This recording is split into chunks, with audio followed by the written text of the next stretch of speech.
Du coup, bonsoir à tous et toutes, bienvenue dans cette 5e édition des cours du soir, déjà la 5e. Donc je vais vous faire un petit récapitulatif de comment ça se passe pour ceux qui viendraient pour la première fois. Sachez déjà que vous êtes divisés en deux types de viewers, de spectateurs.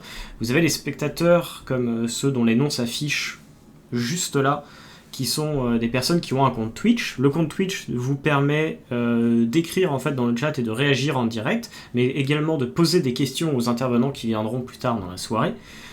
C'est entièrement gratuit, donc n'hésitez pas à le faire si vous le voulez, et si vous n'avez pas envie de discuter, rien ne vous y oblige. Vous faites donc partie de la deuxième catégorie de téléspectateurs, qui est ce qu'on appelle les viewers fantômes. C'est-à-dire que... Oh, et merci à Josh Castle qui s'abonne pour son 3e mois, merci beaucoup.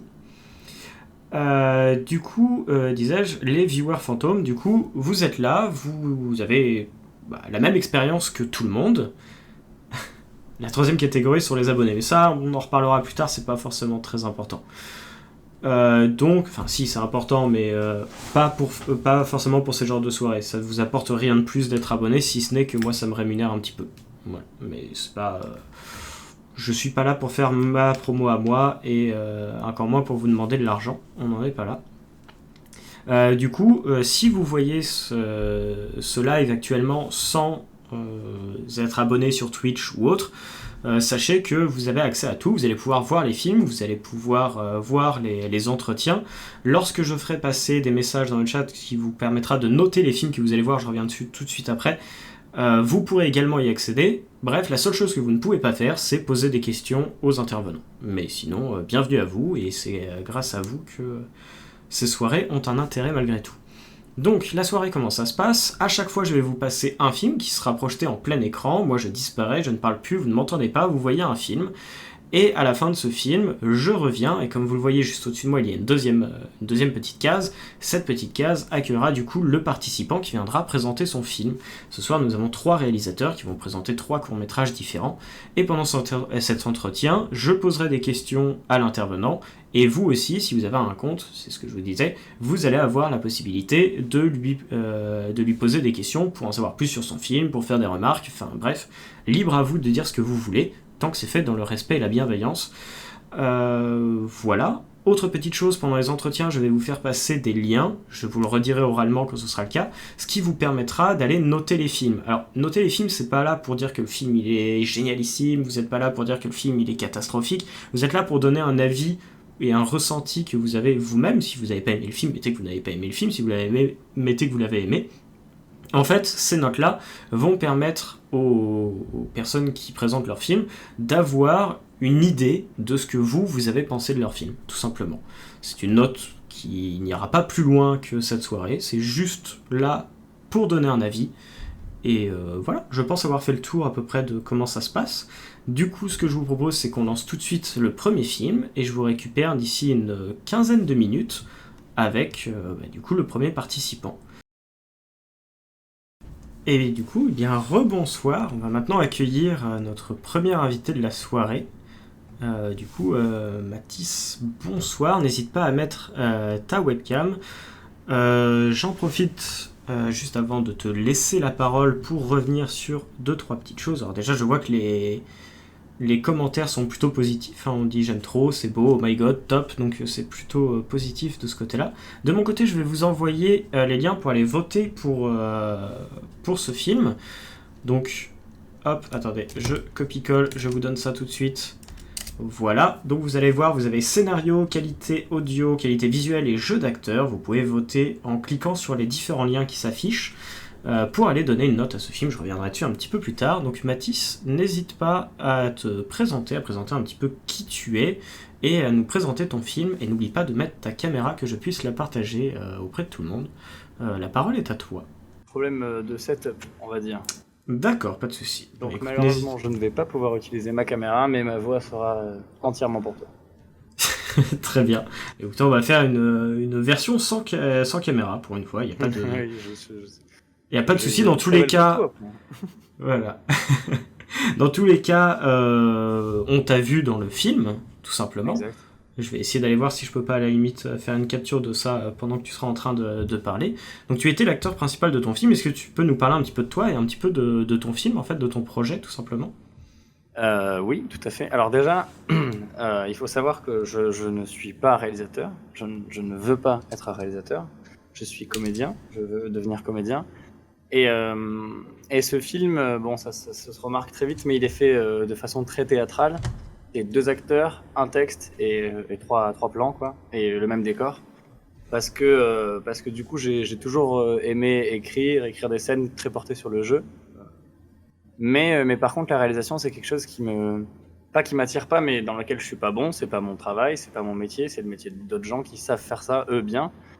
Et en fait, tout simplement pour pouvoir rencontrer ces personnes-là, je me suis rendu compte qu'il fallait avoir des images. Sauf que pour avoir des images, il faut déjà avoir rencontré ces personnes. Bon, le cercle vicieux. Donc je me suis dit, bah, je vais faire moi, en tant que réalisateur par défaut, un court-métrage dans lequel je vais pouvoir montrer des facettes de mon jeu, dans lequel je vais pouvoir raconter une histoire. Donc j'avais écrit ça quand j'étais à ma première année au cours Florent à Montpellier. Et j'ai eu la chance de rencontrer plusieurs techniciens qui sont venus, qui m'ont prêté leur matériel, qui ont travaillé bénévolement pour moi. Une super fille qui m'a prêté son appartement. Et donc j'ai pu, avec un budget de 0 € faire ce court-métrage. Et donc je m'en suis servi un peu comme maquette pour derrière relancer les réalisateurs. Ok, bah, très bien. D'ailleurs, ce sera ma première question à ce niveau-là. On remarque dans ton film que le personnage s'appelle Mathis Gill, du coup, comme toi. Pourquoi est-ce que tu peux du coup revenir un petit peu là-dessus? Est-ce que c'est une sorte de film cathartique ou pas du tout? Alors oui, ce court-métrage-là, c'est vrai. En fait, initialement, c'était une scène de théâtre qui était écrite. C'était pas forcément audiovisuel. Et puis c'est devenu un court-métrage par souci technique. C'était plus simple au final à raconter en court-métrage et à faire. Et moi, j'ai préféré le faire sous cette forme-là. Mais c'était un peu thérapeutique aussi, ce projet. Le personnage s'appelle Mathis parce que c'est moi, mon père, voilà, mon frère s'appelle vraiment Pablo. Bon, c'était mon tout premier scénario, donc peut-être que j'étais un peu trop basé sur la réalité. Chose d'ailleurs que j'ai rectifié après sur les choses que j'ai écrites, mais c'est vrai que celui-là, il était très très ancré sur la réalité. J'ai même pas changé le nom des personnages. Ok, bah après, vu le thème du film, j'imagine que c'était aussi un peu le but que de garder les vrais noms. Si c'était aussi une sorte de manière pour toi aussi de faire un vrai au revoir vidéo, j'imagine. Ouais, je pense aussi, oui. Ok. Est-ce que tu peux... moi j'ai une question par rapport à ça. Par rapport au noir au début qui est un petit peu long sur la voix off, est-ce que... pourquoi avoir choisi de garder du noir et pas forcément avoir mis des photos d'enfance ou ce genre de choses? Enfin, pourquoi ce choix du noir en début de film? Alors, initialement, c'était parce que noir dès le début avec voix off, c'était pour entre guillemets mettre un peu la zone d'impact dès le début, où on montre bah, déjà le noir pour le thème du deuil. Les premières phrases montrent que on va traiter de ça. Donc c'était un peu pour attirer l'œil, parce que ensuite derrière la scène commence très doucement. Il se pose, il prend le temps, il est dans le doute. Et ça monte en rythme doucement. Donc le noir au début avec la voix off, ça permettait d'attirer un peu et de créer entre guillemets une toute petite intensité, mais dès le début. Ok, pas de problème. J'ai une première question du chat qui Oui. est la suivante. Pourquoi ne pas avoir choisi qu'il s'agissait de la première discussion après la mort avec le P1? Effectivement, c'est une bonne question. Pourquoi avoir dit que c'était déjà arrivé plusieurs fois et finalement c'est la première vraie discussion qu'il semble avoir du coup depuis sa mort? Parce que je trouvais intéressant le fait que si ça avait été la première discussion depuis la mort, ça se serait pas passé comme ça. Il y aurait eu beaucoup plus d'euphorie et de joie autour du fait que c'est magique de pouvoir parler à quelqu'un qui est mort. Là, l'avantage du fait que c'est pas la première fois, c'est que du coup, il y a un peu de la distanciation entre eux et le contexte. Ils sont un peu distants par rapport à ça, ce qui fait qu'il peut y avoir cette forme-là d'un point de vue assez détaché. Le père et le fils, ils ont un dialogue qui par rapport au contexte, qui est un peu distant par rapport à ça. Il parle à un mort quand même, mais pourtant il parle comme s'il parlait à son pote ou à son vrai père. C'est vrai, c'est vrai, c'est vrai. Bah, écoute, Maintenant que tu le dis, c'est vrai que ça paraît plus évident comme ça, donc c'est cool. Moi j'avais une question, alors c'est pas vraiment une question, c'est plus une micro-remarque de ma part. Au début je trouvais pas ça forcément très clair, le fait qu'il était invisible, et tu Ouais, l'expliques un petit peu tard dans le film. Est-ce que c'est quelque chose qu'on t'a déjà dit, ou est-ce que c'est quelque chose que t'en étais absolument. un peu conscient et tu l'as laissé passer enfin Ah, en comment ça s'est fait, passé à ce niveau-là? on s'en est rendu, en fait, on s'en est rendu compte sur le tournage. Pendant le tournage, quand on tournait, faut savoir que j'étais à ce moment-là, je travaillais déjà avec les détenteurs, qui sont Corentin Delias et Maxime Bensoussan, avec qui j'ai monté une compagnie théâtrale, une association, une chaîne YouTube, et qui sont deux hommes formidables, extraordinaires, avec qui nous allons fracasser le cinéma français. Et donc, sur ce tournage, il y avait Corentin Delias qui était là, et qui, du coup, vu que c'est une personne avec qui j'étais au cours Florent, qui m'a suivi, qui connaît mon jeu par cœur, c'est la seule personne en qui je vais avoir 100% confiance en termes de jeu. S'il vient me voir, que tout le monde me dit waouh, c'était super, mais que lui il me dit Mathis, c'était pourri, on va refaire, parce qu'il sait que je sais faire mieux. Ok. Donc j'avais 100% confiance en son jugement, et en fait, on s'est rendu compte de ça. Il m'a dit en fait, ça se voit, ça se voit qu'il est pas. Enfin, tu regardes assez souvent quand même devant toi. Donc on se dit qu'il est devant, mais il y avait des scènes où du coup je faisais exprès d'avoir le regard qui n'était pas forcément calé quelque part. Et donc Hmm. on avait l'idée, on voyait que le père était invisible, mais du coup on perdait en intensité au niveau du jeu. Donc on a préféré se dire c'est pas grave, on assume le fait qu'il regarde devant Ouais. euh, pour garder cette importance-là. Mais voilà, ça c'était des choix de montage. Après par Oui, et exemple, puis après, aujourd'hui, il y a aussi le fait, j'imagine, que t'as que 11 minutes, donc tu peux pas forcément passer trop de temps c'est sur ça. expliquer ce genre de détails. Ok. En plus. Aujourd'hui, par exemple, avec du recul, il y avait une idée qui aurait été sympa, avec laquelle on avait hésité à travailler, ça aurait été de mettre Vincent, du coup l'acteur qui joue mon père, derrière moi. Et du coup, on aurait eu les deux acteurs en fait face caméra, et il n'y aurait pas eu ce problème de pas savoir s'il regarde vraiment l'acteur ou pas. Effectivement. Ah bah écoute, j'ai une deuxième question qui vient d'apparaître, ça tombe bien parce que j'allais te poser une question là-dessus. Jack Flower qui nous dit: j'ai apprécié le fait que le discours soit identique, mais plus sincère malgré sa simplicité. Était-ce voulu dès la première écriture? Et du coup, je vais en profiter pour rajouter une question de ma part. Et du coup, pourquoi ne pas avoir décidé, justement, quand il se lance dans son deuxième discours, de changer quelques mots pour marquer peut-être l'improvisation du personnage? Pourquoi, du coup, ce choix de deux fois le même discours identique? Que deux fois le même discours identique, justement parce que il passe la première partie du court métrage entre guillemets à construire le fond, Mhm. qui est le discours en lui-même. Et ensuite, ils s'attellent à la forme. Une fois qu'ils ont le fond, ils disent voilà, bon, le fond est très bien, dis-le, avec la pire forme, qui est le manque d'interprétation et de sincérité totale. Il dit ça, voilà, il balance ça comme s'il avait un train à prendre, et bon, bah, c'est le pire discours d'adieu. Et du coup, ensuite, le père va lui dire que les mots, et c'est vrai, en plus, c'est un peu le message aussi, c'est que les mots qu'on dit sont très importants, les mots qu'on choisit sont très importants, mais au final, l'émotion qu'il y a derrière le mot, je pense qu'on pourrait faire un discours d'adieu magnifique en disant des mots qui veulent rien dire. Si on pense vraiment, enfin, si on va Mhm. être sincère sur quelque chose. Et donc, c'est ça, c'est première partie, le fond, et ensuite la forme. C'est ça, et puis effectivement, le fait que la sincérité vienne plus de la forme de le dire que Mm. les mots en soi, d'où le fait que le père insiste sur le fait qu'on s'en fout un peu de ce qu'il dit. Ok, Et très bien. il y a une partie de stress aussi liée au fait que la première fois, quand il lance le discours, il y croit pas. C'est aussi parce qu'il a peur. C'est un peu ça, c'est qu'il il ose pas parler, il ose pas parler, et puis à la fin, il souffle un peu et il lâche tout. Ok, je vais te poser une question, enfin les deux questions qui suivent sont des questions que je pose à chaque fois parce que ça me semble être intéressant. Mhm. Selon toi, quelle est l'originalité de ton film? Ce que j'entends par là, c'est pas de me survendre ton film ou de me dire que tu as inventé l'eau chaude, mais juste de me dire, selon toi, quand tu as fini ton film, quelle est la chose dont tu es le plus fier et sur laquelle tu puisses te dire, bah, peu importe ce qu'on dira dessus, je suis quand même content d'avoir réussi à faire ça. Selon toi, du coup, quelle est l'originalité de ton film? Et ben du coup, justement, je pense que c'est de pas avoir cherché à faire de l'original. C'est-à-dire que Mhm. c'est un scénario qui parle du deuil, c'est quelque chose qui est énormément traité dans tout ce qui est artistique. Le deuil du père, voilà, le rapport à la mort, les premiers mots, tout ça, c'est quelque chose, tout le monde en a déjà parlé, et il y a des œuvres qui sont extraordinaires là-dessus.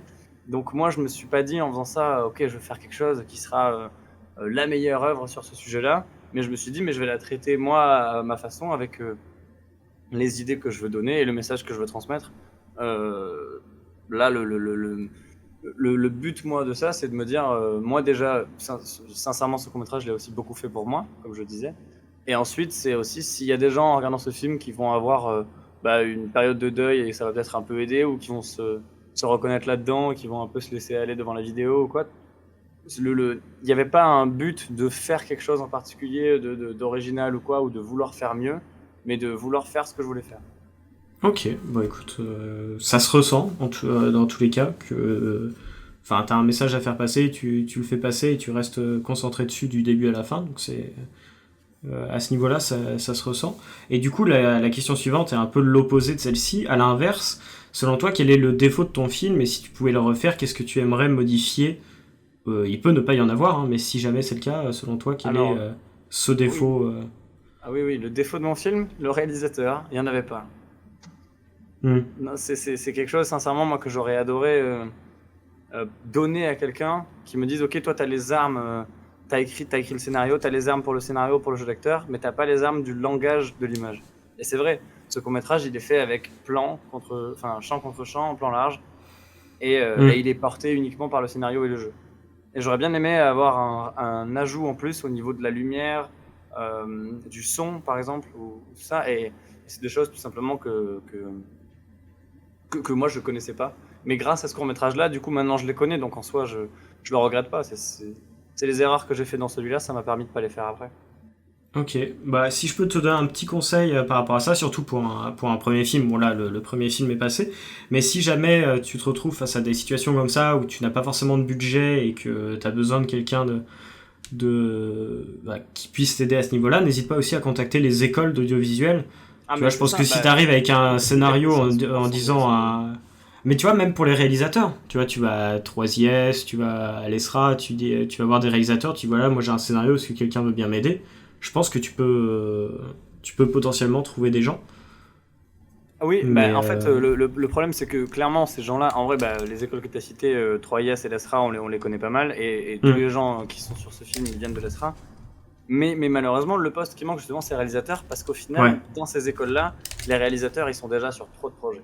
Et c'était un projet au final qui aurait nécessité du temps, et ça devient de plus en plus rare de trouver un réal en école qui va accepter de faire à côté des projets indépendants, enfin en tout cas qui va faire beaucoup plus de choses. d'accord, je pensais pas, tu vois. Je pensais qu'il serait content de faire des choses. Bah Eh écoute, oui, moi comme aussi, quoi on en apprend tous les jours. En tout cas, Agrajak Flower nous dit que ta réponse juste avant était très humble et il aimerait savoir si tu as d'autres projets de prévus. Tu disais, il me semble, il y a quelques minutes que tu écrivais d'autres petites choses toi de ton côté. Est-ce que c'est oui, aussi pour du cinéma ou est-ce que c'est théâtre du coup? absolument. Alors non, moi c'est du cinéma. Alors les projets de prévus, en fait, moi depuis ce court-métrage-là, ça fait... je suis sur Paris depuis ce moment-là, et en fait, le rythme de vie, il est très simple, c'est contacter et relancer tous les mois les directeurs de casting, les réalisateurs, les agences, tous les gens qui peuvent me faire travailler en tant que comédien avec de nouvelles images. Et à côté, quand je tourne pas, du coup, j'écris le plus possible pour m'empêcher d'attendre que le téléphone sonne, en fait, parce que cette sensation est affreuse. Hmm. Donc oui, là, je viens de finir d'écrire un long métrage. Ok. Et je cherche des financements pour m'en occuper. Donc ça, c'est du côté scénario. Et du côté acting, il y a 2 courts-métrages justement de fin d'études qui viennent de sortir de l'ESRA, donc qui vont me permettre de rajouter des images à ma bande démo. J'ai tourné il y a pas longtemps avec, pareil, un court-métrage qui va servir en gros de moyen de financement pour un long. Peut-être que je serai pris pour le long. Et sinon, pouvoir retrouver le théâtre dans pas longtemps, ça ce serait pas mal. C'est sûr. Il est possible qu'au mois d'octobre, on commence les répétitions pour une pièce de théâtre sur Alexandre Yersin, qui est un homme Ok. extraordinaire mais peu connu. D'accord, bah écoute, ça fait pas mal de projets en cours. Alors, je réponds à ta place à la question de Snan Ragalt qui demande si tu préfères réaliser ou jouer, parce que du coup tu as répondu juste avant Oui. sur le fait que tu préférais jouer et que la réalisation c'est pas forcément quelque chose qui t'intéressait. Et je rebondis dessus du coup par rapport à ce que tu viens de nous dire sur les choses que tu as écrites et le fait que tu disais que tu regrettais de ne pas avoir eu de réalisateur et tout ça. Est-ce que là pour les prochains projets que tu as réussi à rencontrer des gens qui pourraient t'aider sur ce qui selon toi faisait défaut à ton premier film ou est-ce que tu recherches encore des gens? Alors, en soi, oui, j'ai rencontré des gens, oui, qui aujourd'hui vont pouvoir m'aider là-dessus. Mais encore une fois, on va avoir le même problème, c'est-à-dire que pour les projets de l'envergure, entre guillemets, que je vais vouloir essayer d'atteindre, que ce soit pour un court ou pour un long, il va falloir du coup là arriver dans une zone où ça va prendre plus de temps, où il va falloir plus de moyens, plus de budget, et donc il va falloir passer par des productions. Et passer par une production, que ce soit pour un court-métrage ou pour un long-métrage, ça prend au moins un an. Du coup, quitte à attendre un an le financement d'un projet, moi j'ai préféré me consacrer directement à des longs. Je tente pour voir ce qui se passe. Et donc j'ai fini d'écrire mon premier long-métrage. Et je cherche actuellement, bon, du coup, production forcément, mais aussi non, le réalisateur qui va vouloir prendre le projet en main, quoi, qui va dire ok, moi je marche avec toi et on bosse ensemble. Parce que moi le but c'est de jouer dedans et de l'écrire, mais pas de m'occuper de la partie réalisation. Ouais. Alors de mon expérience, je te conseillerais, si tu veux passer au long directement, de trouver des réalisateurs qui ont déjà fait pas mal de courts et voire peut-être des longs si tu veux pouvoir vendre ton projet.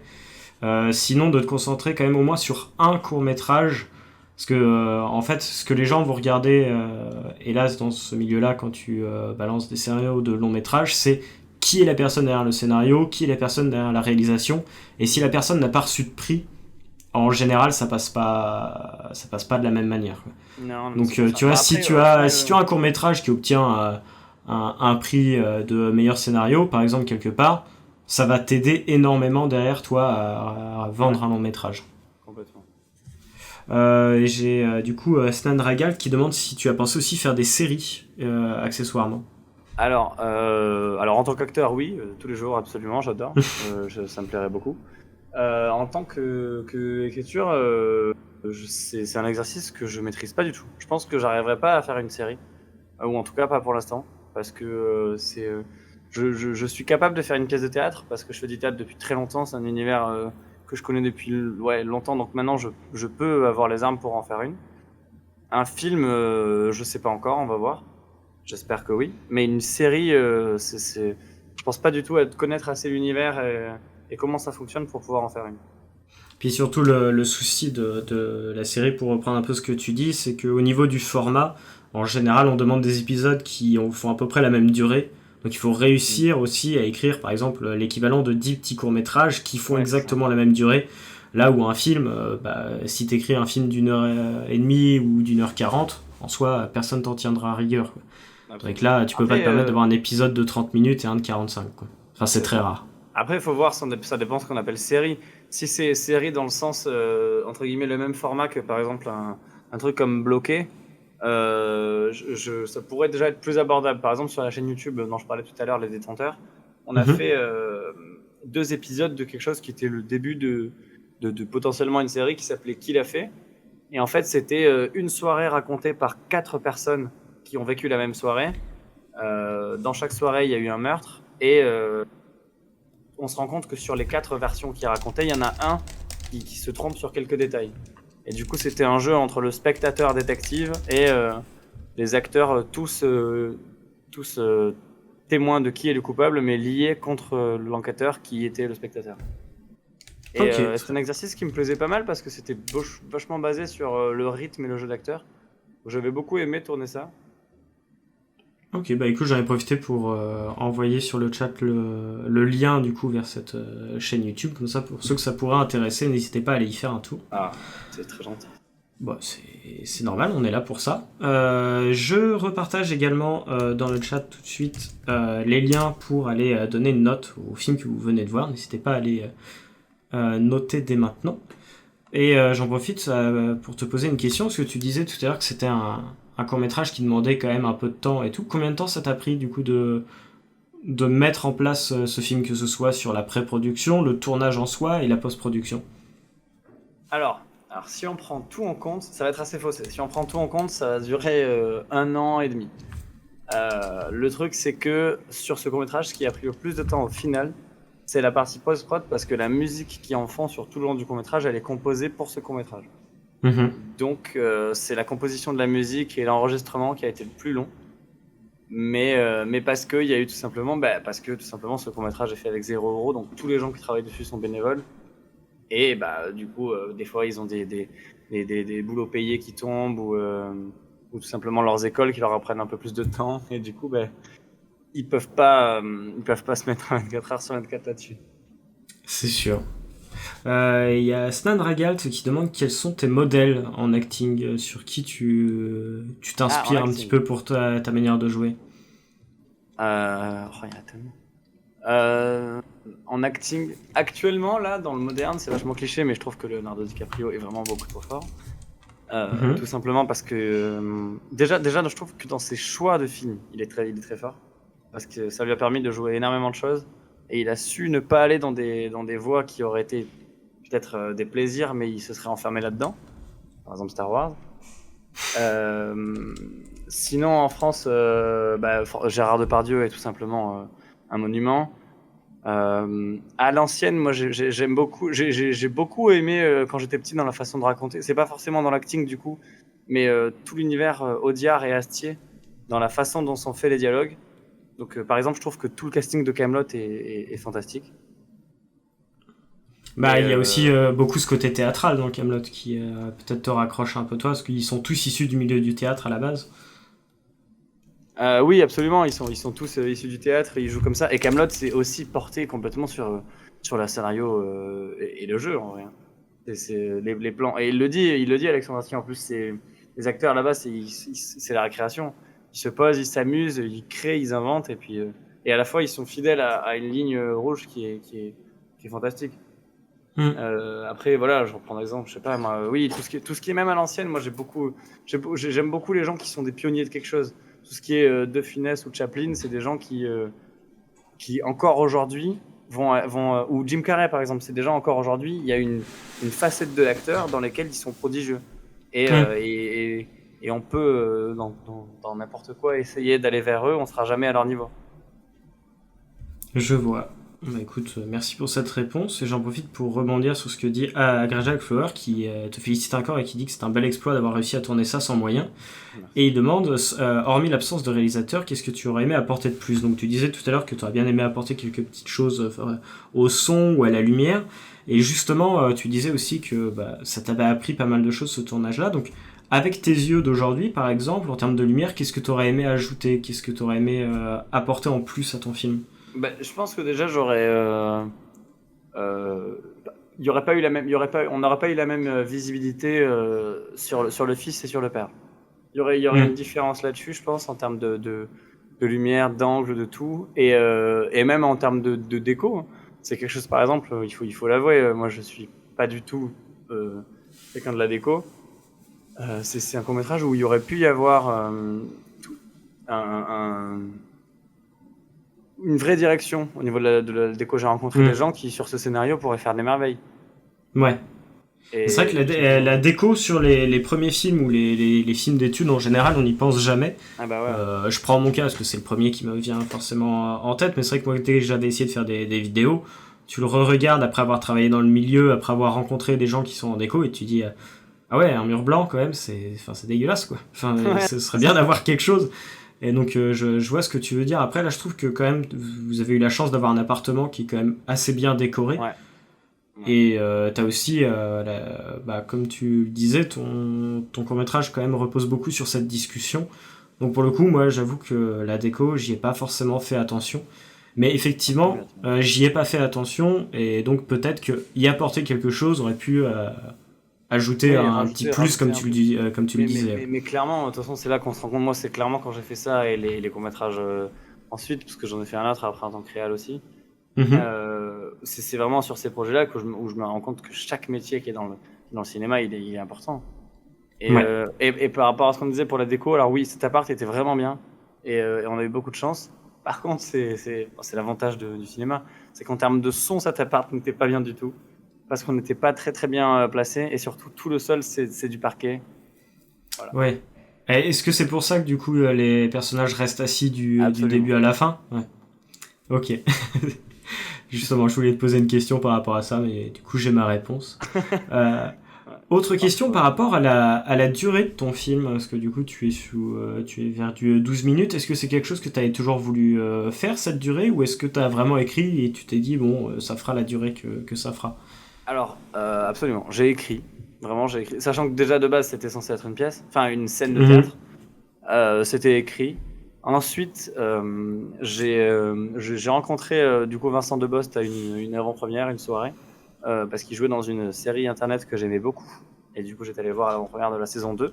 On s'était rencontrés, puis on avait échangé. Et je lui avais envoyé le scénario en lui disant que j'aimerais beaucoup qu'il joue mon père dans ce court-métrage et tout.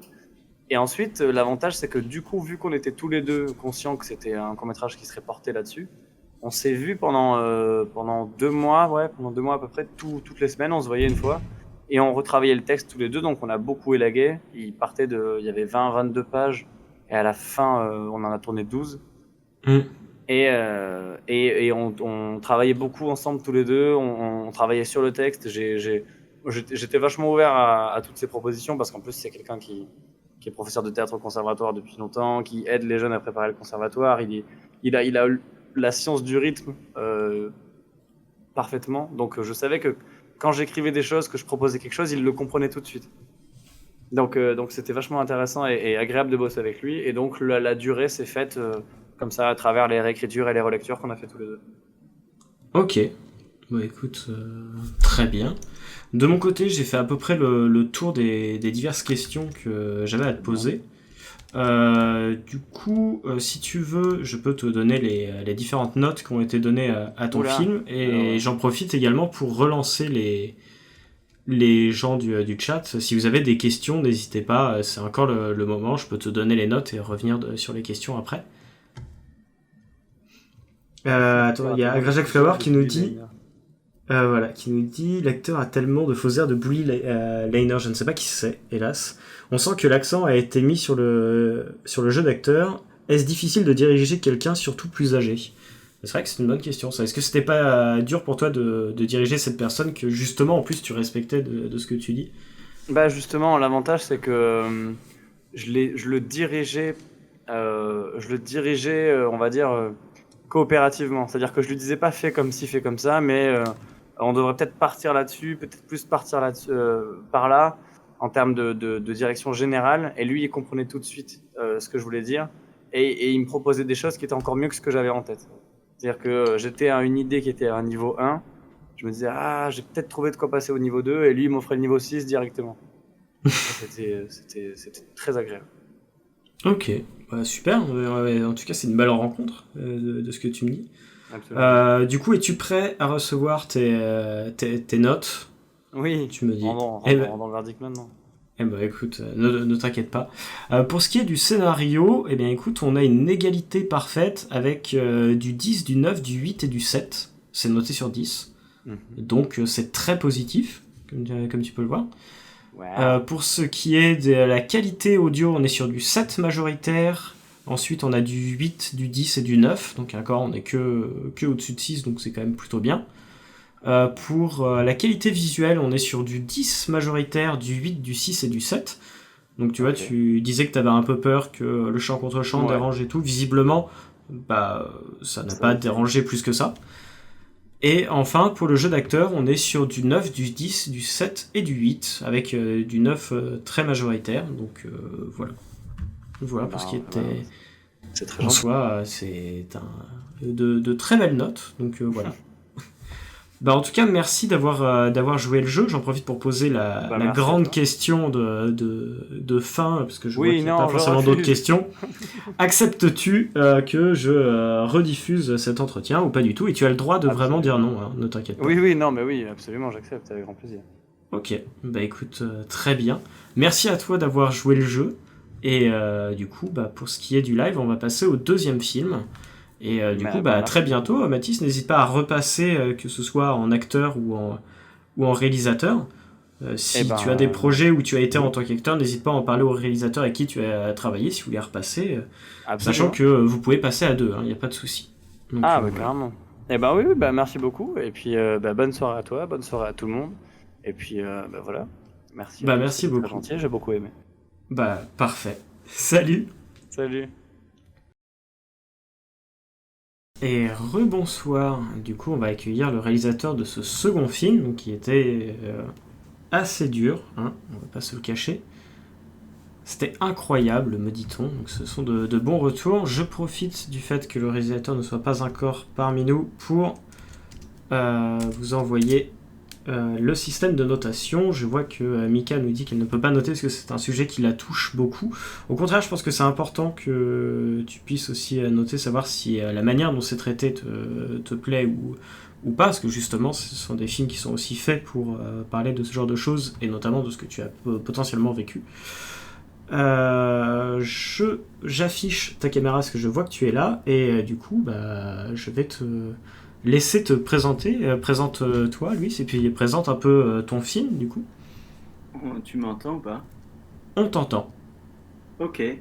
Bah écoutez, c'est tout drôle de le revoir. Moi je m'appelle Louis Le Tailleur du coup. Je suis un réalisateur de courts-métrages, de clips aussi. Et c'était un court-métrage que j'ai fait dans le cadre d'un concours qui s'appelait le concours Tous en Short, qui était un concours entre les BTS audiovisuels de France. Et on a remporté pas mal de prix grâce à ce film. Et donc voilà, en gros pour me présenter. Ok. Voilà. Du coup... Ah, c'est bon, tu m'entends. Parfait. Moi, ma première question va être, parce que tu as choisi un sujet qui est assez dur, mais surtout tu as choisi de le traiter de manière assez large, parce que là où au début on se concentre sur cette personnage d'Alice, et du coup du harcèlement qu'elle subit d'être la nouvelle du groupe, mais également d'être la nouvelle copine. Ensuite on voit que visiblement elle est plus attirée par les femmes que par les hommes, donc tu traites aussi de ce sujet, et tu termines par un personnage qui est noir, donc tu traites également du racisme. Pourquoi avoir choisi quelque chose d'aussi large et ne pas te concentrer sur un de ces points? C'est vrai qu'on peut considérer que c'est une des faiblesses de ce cours. En fait, ce qu'on essayait de traiter, c'était plus les mécanismes, les techniques d'emprise, comment une situation, un contexte permet d'harceler une ou différentes personnes. Après, on n'a pas forcément voulu passer un message ou traiter de quelque chose en particulier. C'est plus essayer de faire ressentir à travers justement ces différentes thématiques, peut-être un centième ou un millième de ce que pouvait ressentir quelqu'un qui vivait le harcèlement ou vivait de ce genre de choses. Et donc c'est pour ça que j'ai utilisé et qu'on a utilisé avec ma co-scénariste ces thématiques. Mais je comprends totalement qu'on peut trouver que c'est un peu un fourre-tout. Voilà. Alors après, c'est pas forcément... je te dis pas ça en mode j'ai trouvé que c'était un fourre-tout ou ce genre de choses. Hein. C'était juste pour revenir un petit peu sur l'intention qu'il y avait derrière. Mais voilà, sache que le but n'est pas de faire une critique, on n'est pas là pour ça. Non mais je comprends totalement, et je me suis beaucoup posé la question en le revoyant aussi, si j'avais pas essayé de dire beaucoup de choses en si peu de temps. Et je pense que oui, et je pense que c'est un des défauts du film, effectivement. Ok, et on me demande justement qu'est-ce qui t'a inspiré cette thématique et comment tu as casté les acteurs. Alors, l'actrice principale m'avait envoyé une sorte de pièce de théâtre qui traitait de ce sujet-là. Et elle m'avait proposé d'en faire un film, et je lui avais dit que ça m'intéressait et qu'on pouvait essayer de le retravailler pour que ça rentre dans un film de 15 minutes. Et donc on l'a retravaillé, ça partait vraiment de son expérience à elle. Et moi, le sujet me touchait parce que j'avais vécu des choses similaires mais différentes, parce que je suis un garçon et parce que on n'avait pas vécu les mêmes choses. Mais elle, c'était une expérience très personnelle pour elle. Et donc c'est ce qui a rendu dur le tournage aussi, parce que c'était toujours la frontière entre la réalité de ce qui a été vécu et ce qu'on en a fait dans le film. Et on a essayé en tout cas de retranscrire au mieux la sensation, une sensation de ce que c'est de vivre ça à travers le médium qu'est le cinéma, quoi. Ok, et justement, il y a une originalité à ton film sur laquelle j'aimerais bien revenir, parce qu'une des manières dont tu as de parler de ça, c'est avec ces espèces de phases de rêve aussi, de ce qui se passe visiblement dans sa tête à elle et de son ressenti. Et les premières phases de rêve arrivent visiblement avant qu'il lui arrive véritablement quelque chose. Parce qu'il y a eu la soirée, mais ce n'est pas encore allé plus loin que ça. Du moins, le scénario ne le sous-entend pas vraiment. Et pourtant, elle a cette phase de rêve dans son lit. Pourquoi avoir mis cette phase de rêve à cet endroit-là ? Est-ce que c'est une peur du personnage, de ce qui pourrait lui arriver, ou est-ce que c'est pour sous-entendre qu'il lui est déjà arrivé quelque chose ? Moi, j'ai ma propre interprétation, mais c'était histoire d'avoir ton ressenti là-dessus. Bah, j'aime bien ton interprétation. Après, je dois dire que je l'ai mise là parce que je pensais que c'était la meilleure chose. Après, expliquer quelle est la raison, ou si c'est un rêve prémonitoire, ou si c'est un ressenti. J'aime bien qu'on se dise un peu ce qu'on a imaginé. Après, c'est sûr que s'il est placé là, le rêve, et que ça traite de ce sujet, c'est peut-être parce que c'était plus facile aussi à travers un rêve de montrer ça que si ça avait été une scène plus explicite, où c'était montré de manière frontale. Donc je trouvais que c'était une bonne technique, et puis c'est un côté aussi hommage au cinéma que j'aime et aux réalisateurs que j'aime, de le traiter de cette manière-là. Ok, bah très bien. Et j'ai une question qui m'a dit... Bah attends, plutôt que de parler de cette question-là, je vais revenir, parce que ça rebondit sur ce que tu viens de dire directement. Quelles sont tes sources d'inspiration visuelle et scénaristique, du coup ? Comme tu dis que ça s'inspire beaucoup de ce que tu aimes, quelles sont ces choses ? Ce serait très très long de donner toutes mes inspirations, parce qu'on pourrait passer de ma grand-mère à mon petit frère, à des grands réalisateurs. Mais si je devais en citer peu, ce serait tous ceux qui essayent de traiter de la réalité d'une façon un peu plus déformée, ou en décalant un peu, en utilisant le genre, la science-fiction, l'horreur, ou même là, même si c'est un drame, mais on ne sait pas trop comment se placer, les films très oniriques, ce genre de films, moi, m'intéresse et m'inspire beaucoup. Après, il y en a vraiment beaucoup, donc c'est dur de choisir. On peut dire Louis Buñuel, parce que j'ai le même prénom que lui, si on veut. Et par rapport à la lumière, parce que je vois il y avait pas mal de remarques à ce niveau-là, justement, est-ce que tu peux nous reparler un petit peu de ton choix de lumière ? Parce que c'est quand même très coloré, mais à chaque fois on passe quand même... Des fois c'est très bleu, des fois c'est très rouge. Quelles sont les émotions que tu as voulu faire passer par les différentes lumières ? On a essayé avec le chef opérateur Antoine Pousse de sélectionner les couleurs comme pour créer justement une sensation, une émotion. Le bleu, il est très présent dans le costume de l'actrice, dans la scène où ça bascule un peu, c'est très bleu. Et c'est vrai que c'était très inconscient au tournage de ce que voulaient dire les couleurs. Et c'est vrai aussi qu'on s'est beaucoup amusé avec ça, parce qu'on aime beaucoup les films comme Suspiria ou d'autres films comme ça. Et on trouvait que ça permettait de ne pas faire un film très... Enfin, ça faisait basculer le film dans une réalité un peu différente. Ça déconne... Je suis désolé, je dis un peu n'importe quoi, je suis un peu brouillon. Mais ça décalait un peu le film de la réalité pure, on va dire. Ça le mettait dans une frontière étrange entre le fantasme du personnage, la pure réalité, le fait que ce soit très coloré, comme si c'était un tableau, comme si c'était pas réaliste, et en même temps ce qui se passe, ça semble ce qui est dans la vie de la personne. Enfin, c'était ça qu'on essayait de faire, on va dire. Mais là, je sens que j'ai dit un peu de la merde, je suis désolé. Non, pas du tout, au contraire, je trouve que t'as... Mais je me suis embrouillé.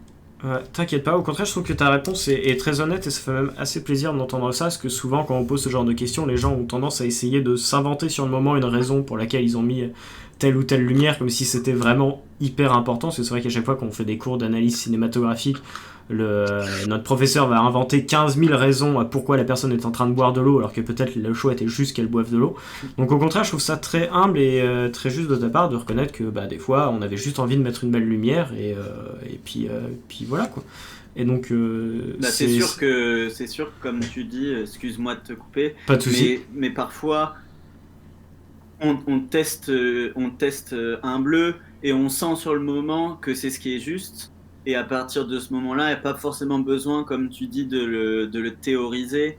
Sachant que moi, j'ai pas fait d'études de théorie du cinéma. Nous, on le sent, et si ça marche, et si on le sent, c'est sûrement que c'est bon. Après, on se trompe souvent, mais c'est ça l'idée aussi de faire des films, c'est de se tromper pour essayer, puis se retromper encore une fois. Et c'est ça qui est marrant, et on essaye toujours de faire mieux. Donc là, je sais que par exemple, certaines couleurs, je me suis un peu abusé. Par exemple, sur le rêve, ouais, le rose et tout. Rose-vert, c'est très, très saturé, mais bon, c'était mon envie du moment, et si ça marche, ça marche. Si ça marche pas et qu'on le critique, c'est dommage. C'est un peu, voilà. Pas de souci. J'ai Agrajak Flower qui dit on ressent dans l'esthétique clip un petit peu Greg Araki. Est-ce que cette mise en scène clip est-elle volontaire? Je connais pas du tout bien le travail de Greg Araki, même si je crois avoir déjà vu Alors Greg choses. Araki, Faudrait me il dire, a en fait, fait, qu'est-ce qu'il a il a fait. fait Kaboom notamment. Je suis navré, c'est le premier qui me revient. Ah, Il je a fait connais pas. Whitebird qui est très très bon. Il en a fait un autre dont le nom me zappe, mais Agrajak Flower me fera le plaisir de me le rappeler très prochainement, j'imagine. Bah, Mais c'est un, je connais pas du tout. d'accord, bah c'est un réalisateur qui parle beaucoup de sexualité notamment, mais pas que. Ok. Voilà, il a fait également Nowhere et Mysterious Skin, et qui a aussi cette tendance à exagérer énormément les couleurs de ses films. C'est toujours extrêmement saturé. Ok. Donc c'est vrai que c'est pour ça que ton film pouvait potentiellement le rappeler. J'aimerais, moi, à mon tour, revenir Bah, sur autre chose. C'est sur cette dernière scène, parce qu'on finit du coup sur l'histoire d'Alice, sur cette journée pas forcément super joyeuse à la plage. Et on s'attend un petit peu à une finalité de son histoire, et au final, tu décides, dans ta dernière scène, de passer sur une histoire complètement autre, avec un nouveau personnage qui, on le devine, va devenir la nouvelle personne à être harcelée dans un nouveau groupe, pour dire que ça peut se passer à droite à gauche. Mais pourquoi avoir fait ce choix de nous présenter une histoire qui nous rappelle que ça arrive un peu partout et à d'autres personnes, plutôt que de terminer, entre gros guillemets, l'histoire de ton actrice? c'est vrai qu'avec du recul, je trouve que cette dernière scène rend le film très conceptuel, et cette scène fait qu'on a l'impression vraiment que c'est un film autour du harcèlement et qui parle de cette thématique-là. Je sais pas si je referais ça aujourd'hui, parce qu'effectivement, je trouve que c'est important qu'on s'attache au personnage, et etc. Après, je pense qu'au moment où elle hurle, ça veut dire elle a réussi à se dégager de cette emprise. En fait, c'était ce que j'essayais de dire. Et que pour moi, à un moment, elle avait hurlé, c'était terminé son histoire, et qu'ensuite, ce qu'on pouvait imaginer, moi, ce que j'imaginais, c'était qu'ensuite, elle recontactait sa mère, ou qu'elle allait partir, parce que c'était pas trop un bon groupe avec qui traîner. Mais, euh, mais, euh, mais, mais la scène de fin, je pensais que c'était intéressant justement pour revenir sur cette boucle. J'aimais bien le côté très conceptuel, très c'est un film là-dessus, et ça peut être partout le cas. L'acteur noir à la fin, je t'avoue qu'en fait, c'était pas du tout prévu au scénario. Au tournage, en fait, on avait eu plein de figurants. Et encore une fois, ça c'est mon côté où parfois je fais des choses sans conscientiser la chose. Il y avait cet acteur qui était hyper beau, je trouvais. C'était vraiment esthétiquement, je le trouvais vraiment très beau. Et je lui ai dit, est-ce que ça te dirait d'apparaître dans le dernier plan, vu que en fait on avait pas mal de figurations pour jouer tous ces personnages. Et il me dit, ok, pas de souci. Au final, le film se termine sur lui. On finit le montage, on projette le film une ou deux fois. Et c'est une fois projeté qu'on me dit, mais en fait, ton film, à la fin, il traite du racisme. Et là, un peu naïf et idiot que je suis, je me suis rendu compte que ça parlait aussi du racisme. Juste par le choix propre Hmm. de sa couleur de peau, alors que moi, je l'avais vraiment choisi parce qu'il était beau. C'était complètement, encore une fois, au ressenti, on va dire. Et ça rend le film très conceptuel. Est-ce que c'était la meilleure chose? Je sais pas, mais en tout cas, c'est le choix qu'on a fait. Et je sais pas si toi, ça t'a plu, par exemple, ou si ça t'a gêné. Faut que tu Écoute, me dises. vu que tu demandes, je vais me permettre de donner un avis qui, encore une fois, je le rappelle à chaque fois qu'on me demande des avis, est un avis de pur spectateur. Hein. C'est que je présente la chose Ah ce ouais, soir ouais. ou pas. Mon avis est tout aussi important que n'importe qui dans le chat. Mais j'avoue que moi, j'ai trouvé que cette scène était peut-être un peu en trop sur la fin, parce qu'elle ouvrait des portes sur Mhm. quelque chose sans que tu n'aies forcément fini l'histoire de ta personnage principal. Et hélas, la vérité des choses fait que souvent crier ne suffit pas. Et du coup, pour moi, il n'y a pas cette... je ressens pas vraiment cette personnage comme libérée de cette emprise à la fin. Et je trouve que justement, en fait, on la laisse un petit peu dans cette galère en mode genre, bah, à vous de deviner si elle va s'en sortir ou pas. Et là, de ce que tu me dis, moi, j'ai pas eu ce ressenti de. Elle commence effectivement à se rebeller, mais est-ce que ça suffira? Je trouve que pas forcément. Mais voilà, c'est un ressenti purement personnel et ça n'engage que moi. C'est intéressant. Ça n'engage que toi, mais c'est intéressant. Bah écoute, merci beaucoup. J'en profite du coup, vu qu'on parle de l'actrice et tout ça, tu nous as parlé un petit peu du travail que tu avais avec elle, du fait qu'elle ait aussi écrit par rapport à ça.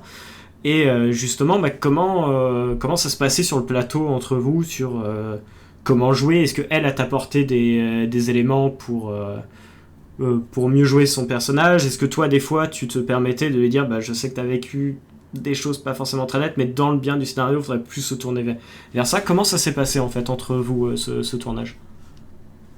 Avec Lia, du coup elle s'appelle Lia Alain Michel, ça s'est passé vraiment comme à chaque fois, ça s'est passé un peu au ressenti.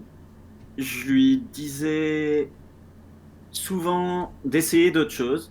En fait, on a vraiment créé son interprétation et la cohérence de son personnage au montage, je trouve. Parce qu'au tournage, on a vraiment cherché des choses. On a parfois des différentes émotions.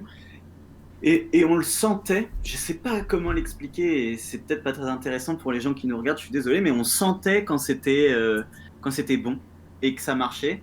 Après, aujourd'hui, je sais que j'ai eu beaucoup de critiques sur certains plans, sur certains moments où on me disait que on la trouvait pas toujours en pleine cohérence le personnage. Moi, je trouve que ça marche. En tout cas, à l'époque, je trouvais qu'elle marchait, qu'il tenait. J'ai une petite anecdote, par exemple, dans la scène de la première, on va dire, soirée où elle est assise et qu'il y a le personnage de méchant, on va dire, qui vient la voir.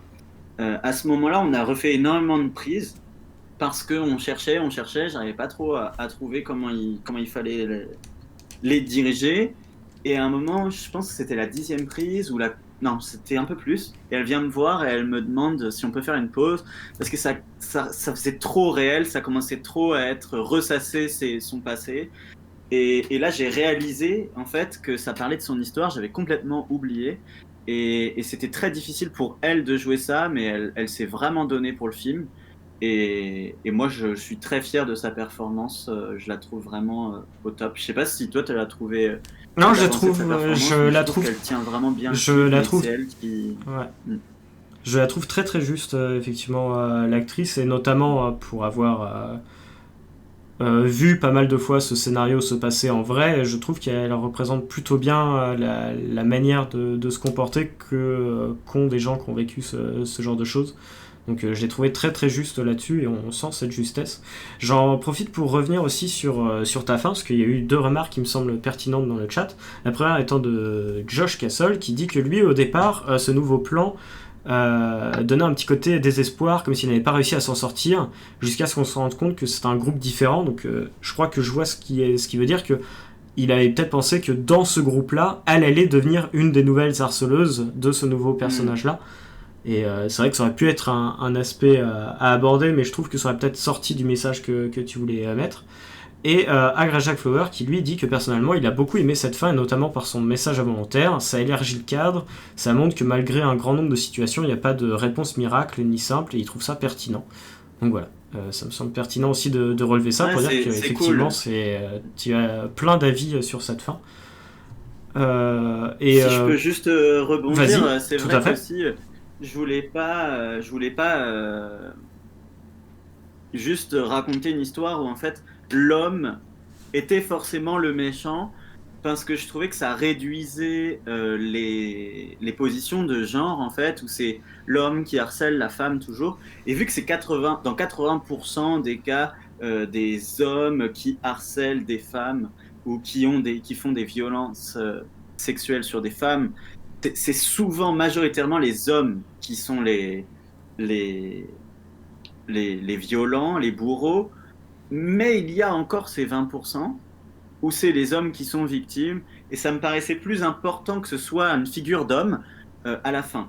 Après, le fait qu'il soit noir, ça a rajouté aussi la discrimination du racisme, mais à l'origine, j'avais prévu que ce soit un homme, pour montrer que c'était pas une question de sexe en fait, Ok. ou de genre. Voilà. Après, je sais pas pourquoi je me suis embarqué là-dedans, mais en tout cas, c'était aussi pour ça qu'on a choisi l'homme à la fin, plus Ok. que la personne d'origine étrangère. Non, mais effectivement, c'est bien de revenir là-dessus, et puis ça rebondit sur les différentes choses qui ont été dites ce soir, et ça élargit également sur les différentes thématiques qu'il y a. Et puis, effectivement, de ce point de vue-là, je trouve ça bien, comme tu dis, d'élargir la chose en disant, voilà, on se concentre sur tel aspect pendant mon film, par contre, faut pas oublier que c'est pas un cas général, et qu'il se passe d'autres choses à côté, et c'est vrai que là-dessus, je trouve que ta fin est pertinente. Et justement, j'aimerais revenir sur... Je t'ai convaincu là. Bah, je trouve qu'effectivement, à ce niveau-là, la fin est très très pertinente, et c'est bien de reconnaître aussi qu'il peut y avoir du bon comme du mauvais, et c'est pas parce que je n'aime pas un aspect que je dois détester tous les autres. Donc non, non, c'était très juste là-dessus. Et j'aimerais revenir aussi sur les méchants. Justement, comment vous y êtes pris pour écrire ces méchants, ces harceleurs, ces connards comment avoir écrit de tels personnages? Alors, on a voulu se mettre dans la position de la personne qui vivait cet harcèlement. Donc, on n'a pas la complexité, parce que c'est sûr que ces gens qui font du mal ont souvent vécu eux-mêmes du mal, ou ne se rendent même pas compte qu'ils font du mal. On sentait qu'on n'avait pas le temps de complexifier les personnages de méchants, donc, d'harceleurs, donc il fallait leur mettre vraiment la position de l'enflure, vraiment la personne qui est capable de faire ça. Et donc on a essayé ça avec l'acteur Andreas Goupil, qui s'est vraiment bien mis dans le personnage. C'est vraiment pas un mec méchant dans la vie, mais je trouve qu'il qu'il incarne bien la personne qui se rend même pas compte de la violence qu'il peut faire sur l'autre, et qui n'a que des rapports de domination, c'est-à-dire l'autre c'est mon objet, je m'en sers, je lui fais un cadeau pour ensuite qu'elle m'en fasse un retour. C'est vraiment des techniques de manipulation. Donc on a beaucoup travaillé là-dessus avec Andreas. Beaucoup. On a travaillé là-dessus. Mais voilà. On a essayé de travailler là-dessus. Mais moi je trouve que ça manque de complexité sur ces personnages-là, parce que même si j'ai jamais été dans cette position-là, ou en tout cas peut-être quand j'étais plus jeune, mais je pense vraiment pas l'avoir été souvent, enfin j'espère n'avoir fait pas trop de mal autour de moi, mais, euh, mais, euh, mais je trouve que ça manque de complexité, et qu'on aurait pu les rendre peut-être encore plus pervers, en montrer leurs failles. Ok. Et c'est quelque chose qui me manque et que j'aimerais corriger. Bah, je reviens du coup Je sais pas sur... ce que t'en penses, toi. Bah écoute, je te donne un avis juste après si tu veux. Je reviens aussi sur Ah, ce que pardon. disait Caparten Poisson dans le chat, et qui disait que pour lui le message aurait peut-être été plus compréhensible si à la fin le mec ressemblait au connard du début. Comme quoi peut-être l'harcelé devient l'harceleur.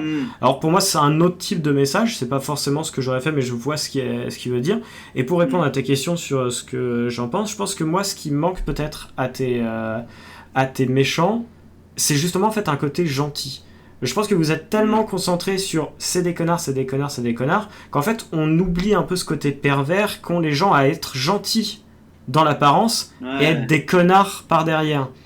Et peut-être que là, pour moi, tes personnages étaient un peu trop méchants de Ouais, manière trop ouais, visuelle, ouais. c'est-à-dire qu'il est un connard avec elle devant tout le monde aussi, là où il aurait pu Ouais. peut-être justement être très sympa avec elle entouré, et être une véritable enflure sur le côté pour peut-être rajouter un petit peu ce côté pervers que et j'ai hélas bien trop vu. Ouais, je suis totalement d'accord que si justement à ce moment-là où devant les autres, il était gentil et il l'intégrait, ça aurait fait toute une autre histoire, évidemment, mais ça aurait complexifié le truc et rendu le sujet sûrement un peu encore plus intéressant. Je suis totalement d'accord.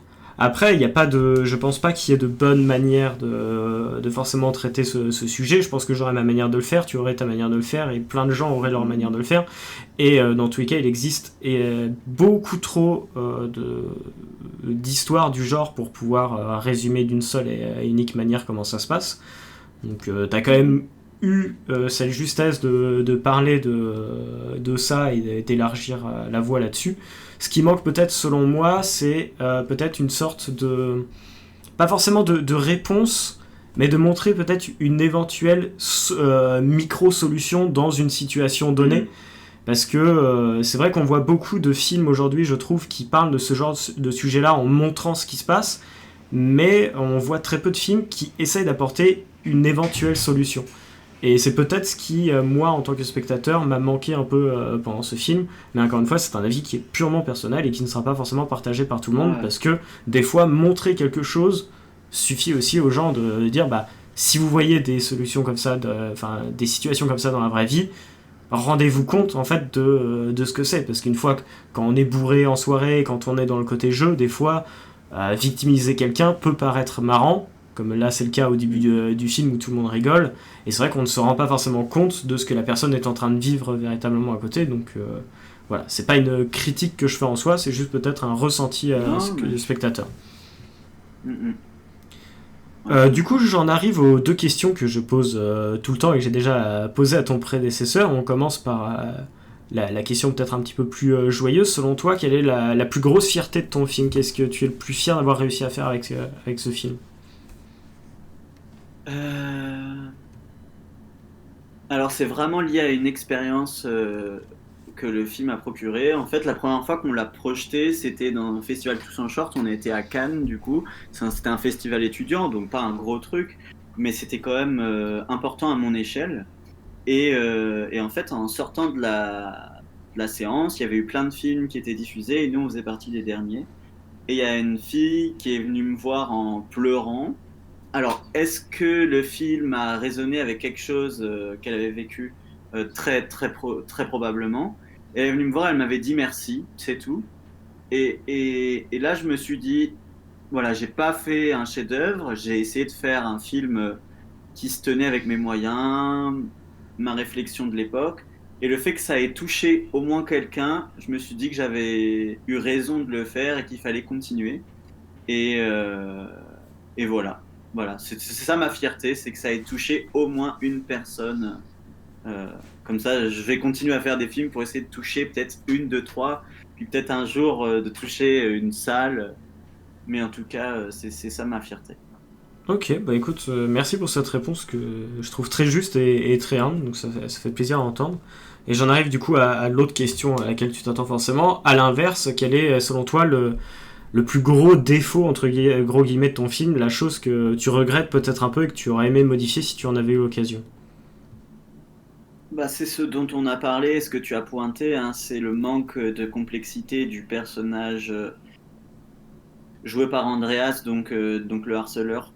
Je trouve que ça dessert le film qu'il soit trop méchant parce que ça empêche le spectateur d'être dans une position où il se met vraiment dans ce qui se passe, parce qu'en fait, quand on vit ça, la personne, elle est gentille, elle te dit je t'aime, parfois même, et elle continue à te faire ça, ou pas forcément des je t'aime, mais te montre des signes d'affection devant les autres, ou montre montre qu'elle est cool, quoi. Et ça manque, vraiment, je pense. Ok, bah écoute, merci pour cette réponse et j'en profite pour revenir sur ce que dit Fox Onsley, désolé si je lis mal ton pseudo sur le chat, et qui est assez juste. Il dit que peut-être que la circonstance du temps alloué au court-métrage t'a invité aussi à resserrer ce focus sur ce personnage principal sans forcément te concentrer sur les autres, et peut-être qu'un éventuel long ou moyen métrage te permettrait peut-être de régler ces petits soucis. Est-ce que c'est quelque chose que toi tu te verrais potentiellement faire, reprendre le même sujet et l'élargir, le retravailler, ou est-ce que tu penses que à ton niveau tu as un peu fait le tour de ce sujet-là, du moins pour le moment, et qu'il faut que tu te concentres sur d'autres choses ? Alors, Fox. Ah, vas-y, essaye de le lire, on va voir. Je crois que Fox Hensley 76, je crois savoir qui c'est. Je pense même possiblement. Je sais pas si c'est quelqu'un que tu connais, mais ça me dit quelque chose. Mais je suis totalement d'accord qu'on a resserré le focus sur le tournage sur ce personnage-là. Après, c'est aujourd'hui, avec du recul, que je pense que ça aurait pu être un petit peu plus complexe. Peut-être même juste dans une micro-regard qu'on aurait pu essayer de faire un tout petit peu mieux. Mais je suis quand même très fier du film. C'est pour ça que je te l'ai envoyé, Axel. C'est pour ça que je te l'ai envoyé. Et réutiliser le sujet, retraiter ce sujet-là. Je sais que c'est un sujet qui me hante et qui est en moi de manière différente, avec d'autres personnages, mais c'est sûr que le retraiterai en essayant... Ouais, le retraiterai. Je vais essayer de le retraiter et apporter cette complexité avec plus de temps, par d'autres axes, mais c'est un sujet qui me tient tellement à cœur que je vais le traiter par d'autres axes, on va dire. Ok, pas de souci. Et enfin, il y a Capartan Poisson qui disait que peut-être ça manquait également d'écriture sur la fille méchante. Alors qui pour moi est pas forcément méchante, elle se contente juste de rien dire et de rien faire. Ce qui est une sorte de méchanceté et de lâcheté aussi d'une certaine manière, mais c'est vrai que quand t'es entouré de 7 personnes, t'oses pas forcément dire non aux 7 qui t'entourent. Mais c'est vrai qu'effectivement, ça manque peut-être d'une discussion entre les deux filles, sachant qu'il a failli se passer quelque chose dans la chambre. Ça manquait peut-être d'un regard quand elle sort de l'eau envers cette fille pour lui faire comprendre qu'elle aurait aimé apprécier son aide. Effectivement, peut-être ce personnage aurait mérité une petite scène en plus aussi pour qu'on la comprenne un peu et que tu parles de ce troisième cas de figure que tu as mis mais que tu n'as pas forcément abordé contrairement aux deux autres. C'est vrai que ce personnage-là, à l'origine, en fait, j'ai essayé de sous-entendre que c'était la première victime du harceleur. Et donc à la fin, on voit qu'il lui prend le bras quand l'autre va à l'eau, comme s'il l'a bloqué, comme si elle était déjà sa proie et qu'elle était déjà à lui maintenant.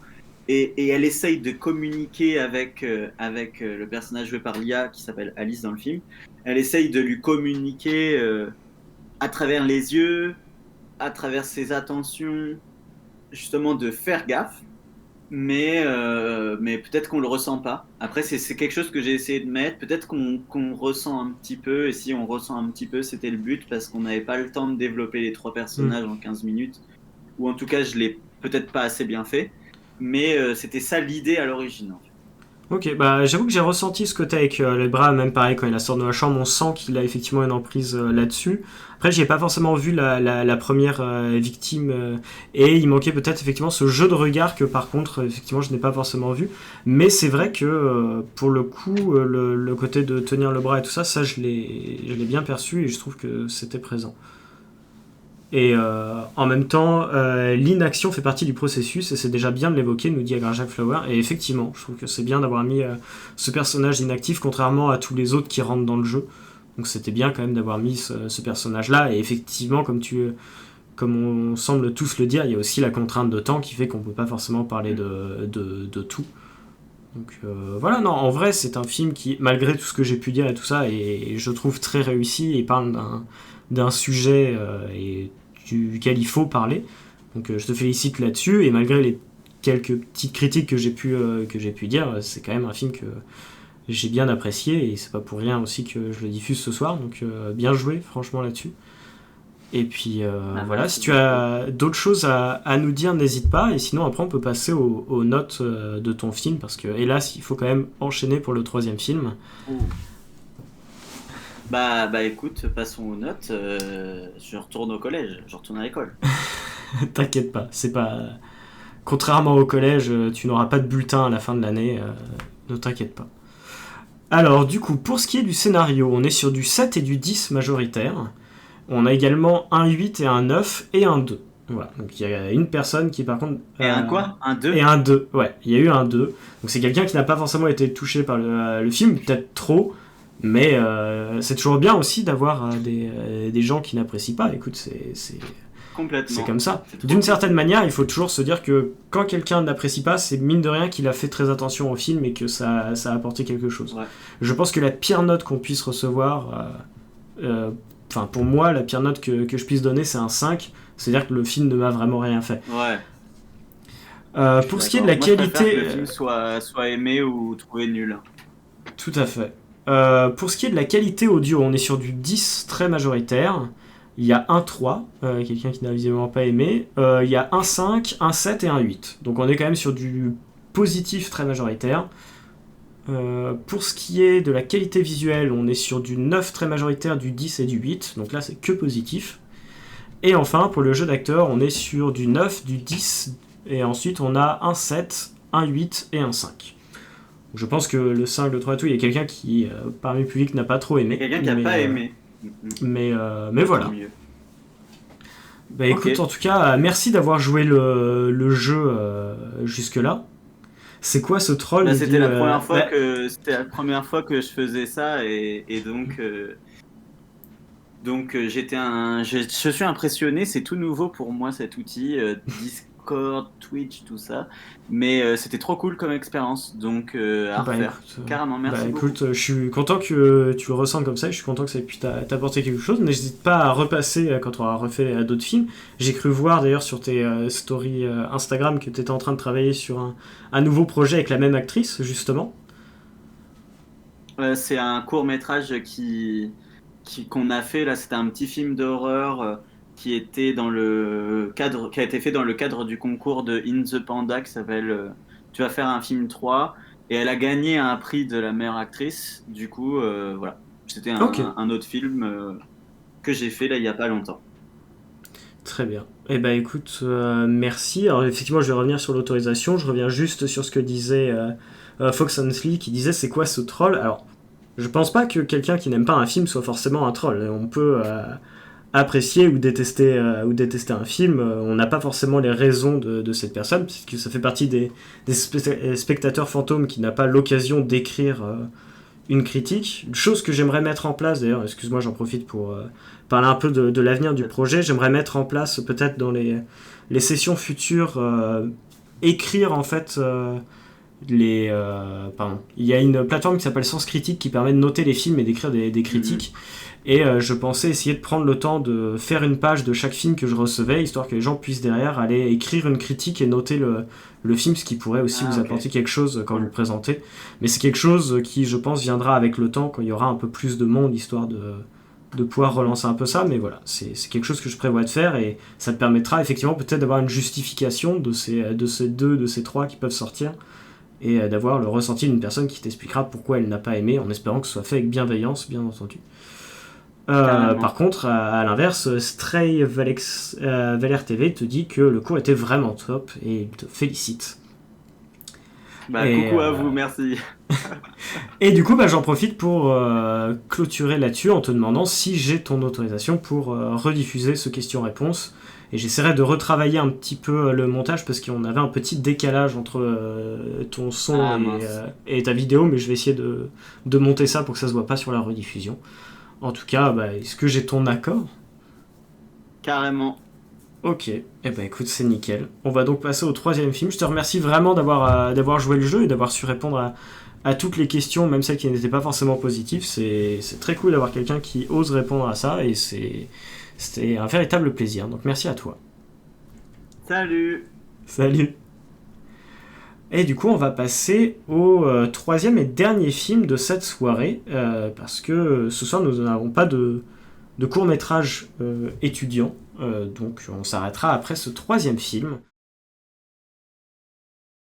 Et rebonsoir, on va maintenant accueillir notre dernier participant.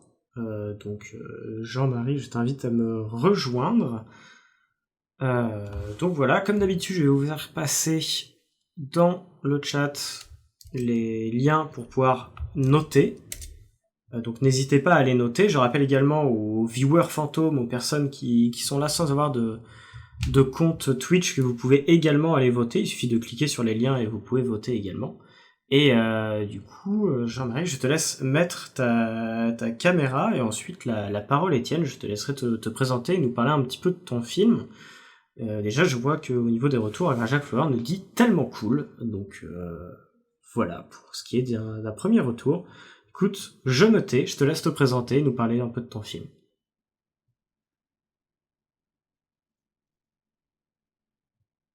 Alors, Ok. ouais. On m'entend là? Oui, on t'entend, tout à fait. D'accord, parce que j'avais deux voix jusque-là, j'entendais deux voix. Voilà, c'est bon. Ah d'accord. Eh ben, ok. Ah oui, j'ai un retour. Je sais pas comment. Ah, est-ce que tu es peut-être toujours sur le live? Il faudrait peut-être que tu quittes la fenêtre du live. Ah oui. Voilà. Ok. J'ai coupé l'audio. Ok. Eh ben écoute, normalement, tu ne devrais m'entendre qu'une fois. Ok, parfait. Donc, bonsoir à tout le monde. Donc, je suis Jean-Marie Villeneuve. J'ai réalisé ce court-métrage de Charlie. Et c'est un film qui arrive au milieu de plusieurs autres. En fait, je n'en ai pas avant. Et, d'autres de plus. Ok.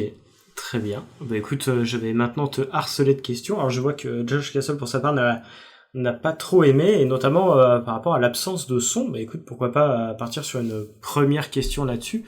Pourquoi ce choix du coup d'un son effectivement qui est finalement plus du son d'ambiance constant que de véritables dialogues ou de véritables musiques? Pourquoi avoir fait ce choix? Alors déjà, j'ai un questionnement parce que je l'ai regardé en direct. Ouais. Et, moi, chez moi, j'avais très peu de son et il me semblait même un peu décalé. Alors, je sais pas si tout le monde a vécu la même expérience que moi. D'accord, Mais, parce que de mon côté, en fait, j'ai pas touché au son. Il était au maximum, comme dit. Et on me dit que non, apparemment pour les gens, le son n'était pas décalé. D'accord. Et, ok, pas trop. Alors du coup, la question, hein, c'est peut-être pas sur le son, c'est plus sur le fait qu'il n'y ait pas de dialogue, non? C'est pas? Bah peut-être sur le fait que il n'y ait effectivement pas beaucoup de dialogue, mais aussi sur le fait que effectivement il y a beaucoup de sons d'ambiance. La musique reste souvent très très discrète. Et du coup, pourquoi avoir fait ce choix d'un film qui finalement est plutôt contemplatif, plus que Ah, d'accord. ouais, peut-être plus là-dessus. Ouais. Pourquoi déjà, je pense que dans l'ensemble, mon cinéma est quasi muet, c'est-à-dire que presque tous les films que j'ai faits, il y a très peu de paroles. Et je pense que naturellement, en fait, je suis attiré par un cinéma qui est plus contemplatif et pas de dialogue. Le cinéma de dialogue m'intéresse que, même si je peux aimer les films avec des dialogues, mais généralement, c'est pas trop ce qui m'attire. Donc j'aime bien montrer plutôt que faire dire à des personnages ce qui se passe. Je sais pas si la réponse est satisfaisante. Bah, y a pas dans tous les cas de réponse satisfaisante ou pas. C'est ton intention derrière et c'est au choix de chacun. Moi, je sais que ça m'a pas du tout dérangé et c'était une agréable surprise. J'ai beaucoup aimé ce côté contemplatif et puis cette idée de mais quand est-ce que ça s'arrête en fait, jusqu'où le mec va-t-il aller pour ça, et c'est ça que j'ai trouvé intéressant. J'ai Jacques Flower qui nous dit comment est-ce que tu as fait pour tourner au Vietnam? Est-ce que les personnages secondaires étaient castés ou est-ce que c'était des locaux? Et moi je vais même aller plus loin que ça. Je vais te laisser monologuer là-dessus derrière. Tu as plein de paysages assez jolis. Est-ce que c'est des choses que tu as repérées à l'avance? Enfin, en fait, comment tu as fait ton film pour être à la fois à Paris, à la fois au Vietnam? Est-ce qu'il y a eu de l'improvisation ou est-ce que c'est quelque chose que tu as pensé énormément en amont? Enfin, comment s'est passé en fait l'aventure de ton film pour aller à l'étranger pour faire tout ça, quoi? Effectivement, il y a cette petite particularité en fait, j'avais un ami, donc l'histoire c'est ça, j'avais un ami qui se mariait au Vietnam avec une Vietnamienne. Donc je devais y aller. La personne qui joue l'acteur, là, Patrick Gourland, qui n'est pas acteur à la base, est un ami aussi de moi et de se marier. Et donc quand j'ai su qu'on allait partir là-bas, à ce mariage, j'avais cette idée là déjà de scénario de Où est Charlie, mais qui était quand même très différente. Il y avait rien au Vietnam en fait. Et je lui ai dit, tiens, ce serait quand même marrant, là, dans cette histoire du mec à Paris qui est embourbé dans le Charlie, parce que j'avais décidé, c'est incroyable qu'il aille jusqu'à chercher l'auteur au Vietnam. Et donc voilà, en gros, s'il n'y avait pas eu ce voyage-là, j'aurais pas mis 2 billets d'avion, tout ça, pour aller tourner au Vietnam. Il y a quand même un peu de circonstances et une opportunité que j'ai saisie de me dire, tiens, ça peut être intéressant de filmer là-bas. Ok, et du coup, alors, peut-être que tu as réussi à nous avoir par la magie du montage et compagnie, mais comment tu as fait pour amener l'auteur d'Où est Charlie au Vietnam? C'est effectivement, comme tu dis, c'est un peu la magie du cinéma, car ce n'est pas Martin Hanford qu'on voit à la fin du film, malheureusement. D'accord, ok. Parce que pourtant, il ressemble un peu, hein, quand même, par rapport à la... Parce que Ah, ou la peut-être que image, t'as triché sur la photo aussi avant. D'accord, voilà, tout c'est ça, la simplement. page Facebook est fausse. Donc, dès le début, il y a une espèce de grand mensonge et qu'on traîne jusqu'au bout, quoi. Ok. Et du coup, lui, il a vu le film et qu'est-ce qu'il en a pensé? Parce que je le vois dans les remerciements à la fin, donc j'imagine déjà vous avez eu son accord, mais surtout, qu'est-ce qu'il en a pensé? Bah, je vais encore te décevoir, mais non, je n'ai pas eu l'accord. Et en fait, il est assez injoignable comme personne. Je m'étais un peu renseigné sur lui. C'est quelqu'un qui vit en ermite et qui, en fait, moi, je pensais qu'il y en avait plein de méchants. Et des livres, en fait, il n'y en a que 7. Il n'y en a fait que 7, ce gars-là. Et il les a fait il y a très longtemps. Et en fait, depuis, donc c'est un monsieur qui doit avoir 75 ans aujourd'hui, peut-être. Et en fait, a priori, il vit en Angleterre, mais il n'y a pas d'interview filmée de lui. C'est quelqu'un souvent quand on cherche des infos sur lui, on dit qu'il est aussi introuvable que le vrai Charlie, quoi. Donc, D'accord. j'ai compris que ça allait être compliqué. Et passer par les éditeurs, j'en ai déjà fait l'expérience pour d'autres projets. Et c'est quasiment un refus catégorique sans même savoir, en fait, ce que ça va être, sans même savoir si c'est le produit ou le produit. À moins d'arriver tout de suite en disant, je vais vous donner 15 000 euros pour juste mettre une image. Mais donc, je savais que c'était prendre le risque d'avoir un refus. Et vu que je voulais absolument faire ce film et que j'avais pas le sentiment de faire du mal à l'œuvre, j'ai pas demandé d'autorisation et je suis parti pleine balle. Ok, très bien. Écoute, j'espère que ça ne va pas t'embêter dans le futur, mais en tout cas, je trouvais que l'idée était assez rigolote. Je vois également des questions par rapport au matériel technique que tu as utilisé pour tourner. Donc j'ai tourné avec un Canon 7D Mhm. et voilà, j'avais deux objectifs et encore j'ai pu quasiment sortir qu'un seul. J'avais un zoom H4n que j'avais fixé sur l'appareil photo. En fait, voilà, tout a été fait avec ça. En fait. Donc, je prenais Ok. le instrument, je faisais l'image et j'avais pas de lumière artificielle avec moi. Je suis pas arrivé avec des Bah, trop c'est très gros l'avantage objectifs. aussi des beaux décors vietnamiens, c'est qu'il n'y a pas forcément besoin de rajouter de lumière, il y a tout qui est là, quoi. Ouais, c'est ça. En fait, j'ai réduit les intérieurs, quoi. Il y a quelques intérieurs et souvent c'est un petit peu moche d'ailleurs, mais j'ai réduit les intérieurs. Et puis surtout, je me suis dit que le film aurait ce côté un peu brut à l'épaule, Mhm. parce que j'avais même pas le temps de poser un trépied. En fait, dans un monde idéal, je serais venu avec un trépied, etc. Mais je pouvais même pas. En fait, la façon dont c'était le voyage ne me Mhm. permettait même pas de me poser, de mettre un trépied, tout ça. Bah écoute, c'est peut-être involontaire du coup de ta part de ce que tu me dis, mais moi j'ai trouvé que ça avait ajouté un petit côté faux documentaire qui marchait du coup Ouais, plutôt bien bien. sûr. Et Bah, c'était justement, si on peut parler d'intention cinématographique ou de grammaire cinématographique. Et moi, l'idée, c'était de partir d'un postulat très fiction dans Paris, sur trépied, justement, parce qu'à Paris, on est sur trépied, très fixe, ça fait très fiction. Ah, d'un coup, on bascule presque dans un deuxième film. On a presque du mal à raccorder. On se dit, mais comment on est arrivé dans le deuxième film? Et que ce deuxième film, ouais, soit très proche du documentaire, du faux documentaire, du coup. Et qu'on arrive vers ce final, qui nous laisse penser que, ouais, il trouve le vrai gars, et on se dit, ouais, enfin, moi, c'était mon espoir. Je me dis, ah, comment il est arrivé de ce début à Paris, il se retrouver au milieu de nulle part au Vietnam avec l'auteur, quoi. Qui ok, semble lui-même être un espèce de Charlie qu'il a trouvé au milieu d'une boîte de foin. effectivement. Et on demande également dans le chat comment tu as fait pour que les personnes acceptent de jouer dans le film et comment est-ce qu'ils ont réagi du coup avec la caméra.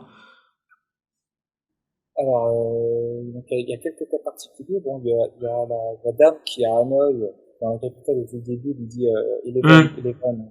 Donc ça, c'est la femme de mon ami qui se ok. mariait. Voilà. La dame après qui lui donne la carte, toujours à Hanoï, qui lui donne la carte en disant voilà, le monsieur que vous cherchez il est dans ce paysage-là, c'est la mère de la femme de mon copain, donc sa belle-mère. Donc voilà, donc là les deux là, en fait, avant de partir au Vietnam, je savais que cette personne était disponible pour jouer ces deux rôles-là. D'accord. Voilà. Et après tous les autres, par contre, c'est des gens croisés sur la route. Et en fait, c'est jamais passé par est-ce que vous acceptez que je le filme? Je réfléchis. Si peut-être un peu là, les trois gars là qui sont autour de lui là quand ils cherchent les Charlie Hum, dans un, ouais, eux, je crois que je leur ai. En fait, Patrick, il s'est mis à leur montrer le livre. Parce qu'avec Patrick, on s'était dit à l'avance, il y aura des situations et il faudra savoir les saisir. Et je disais des fois, bah, tu te lanceras dans ce que tu sentiras avec le livre, par exemple. Et moi, je sortirai la caméra et je poserai discrètement la question. Est-ce que ça vous dérange si je filme? Et après, on continuera. Et après, je donnais un petit peu les infos, quoi. Par exemple, quand il dit, vous connaissez Charlie, vous connaissez le livre, voilà, c'est comme moi qui lui ai demandé de dire ça. Mais les trois gars, en fait, ils ont vu que j'avais un appareil, mais ça n'a pas été une vraie discussion sérieuse. C'est qu'on fait une fiction, ils savaient pas qu'on faisait une fiction. Ils se disaient, c'est des touristes qui filment quelque chose, et ils se foutent en fait.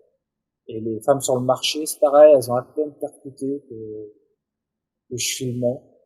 Et d'ailleurs, pour moi, il y a, ça c'est un extra film, on se rend pas compte, mais pour moi, il y a une petite magie à ce moment-là, c'est que la dame, là, il voit la photo au marché, elle lui dit, oui, je connais bien le décor, c'est à bac A, c'est par là-bas. Et à ce moment-là, c'est une grande surprise parce que le décor, je l'avais vu en photo à Paris, mais à ce moment-là de mon voyage, ça faisait 15 jours qu'on était copains, j'avais pas encore vu le décor en vrai. Et je savais pas que j'étais proche de ce décor. Et elle me dit, ouais, enfin, elle dit, Patrick, le personnage, ouais, c'est là-bas. Et du coup, là, c'est assez logique, parce que je découvrais pas ça en direct. Et elle, donc, n'a pas le texte. Donc, c'est vraiment génial, quoi. Elle répond à un truc parfait, qui semble être dans la fiction, quoi. D'accord, bah oui, c'est drôle de coïncidence, effectivement. Voilà, c'est ça. Ok, alors j'en profite, j'ai oublié de te poser cette question, parce que je l'ai posée aux deux autres, mais pas à toi avant le live. Est-ce que tu as un réseau que tu aimerais que je partage? Peut-être ta page Vimeo, éventuellement? Un site, par exemple, moi j'ai un site. Ouais, bah si tu as, n'hésite pas à me le dire. Tu veux que je te l'envoie maintenant ou plus tard? Plutôt maintenant, comme ça les gens l'auront sous les yeux le temps de la discussion et ils auront la possibilité d'aller dessus. Je trouve ça. Super. Après, c'est vrai que je partage aussi un peu sur Facebook les trucs. Mais ouais, sur le site, on voit quand même pas mal de choses. On voit des bandes annonces de films, on voit aussi pour certains des films très très courts, je les mets en dessous. Je mets ça à droite, peut-être. Voilà. Il me demande un identifiant pour me connecter Ah, bah sinon, donne-le-moi juste à voix haute et puis je l'écris, hein, t'inquiète pas. Ah, mais il est très très chiant. J'essaie de le reconnecter. Je me suis connecté en fait, parce que j'assiste au live.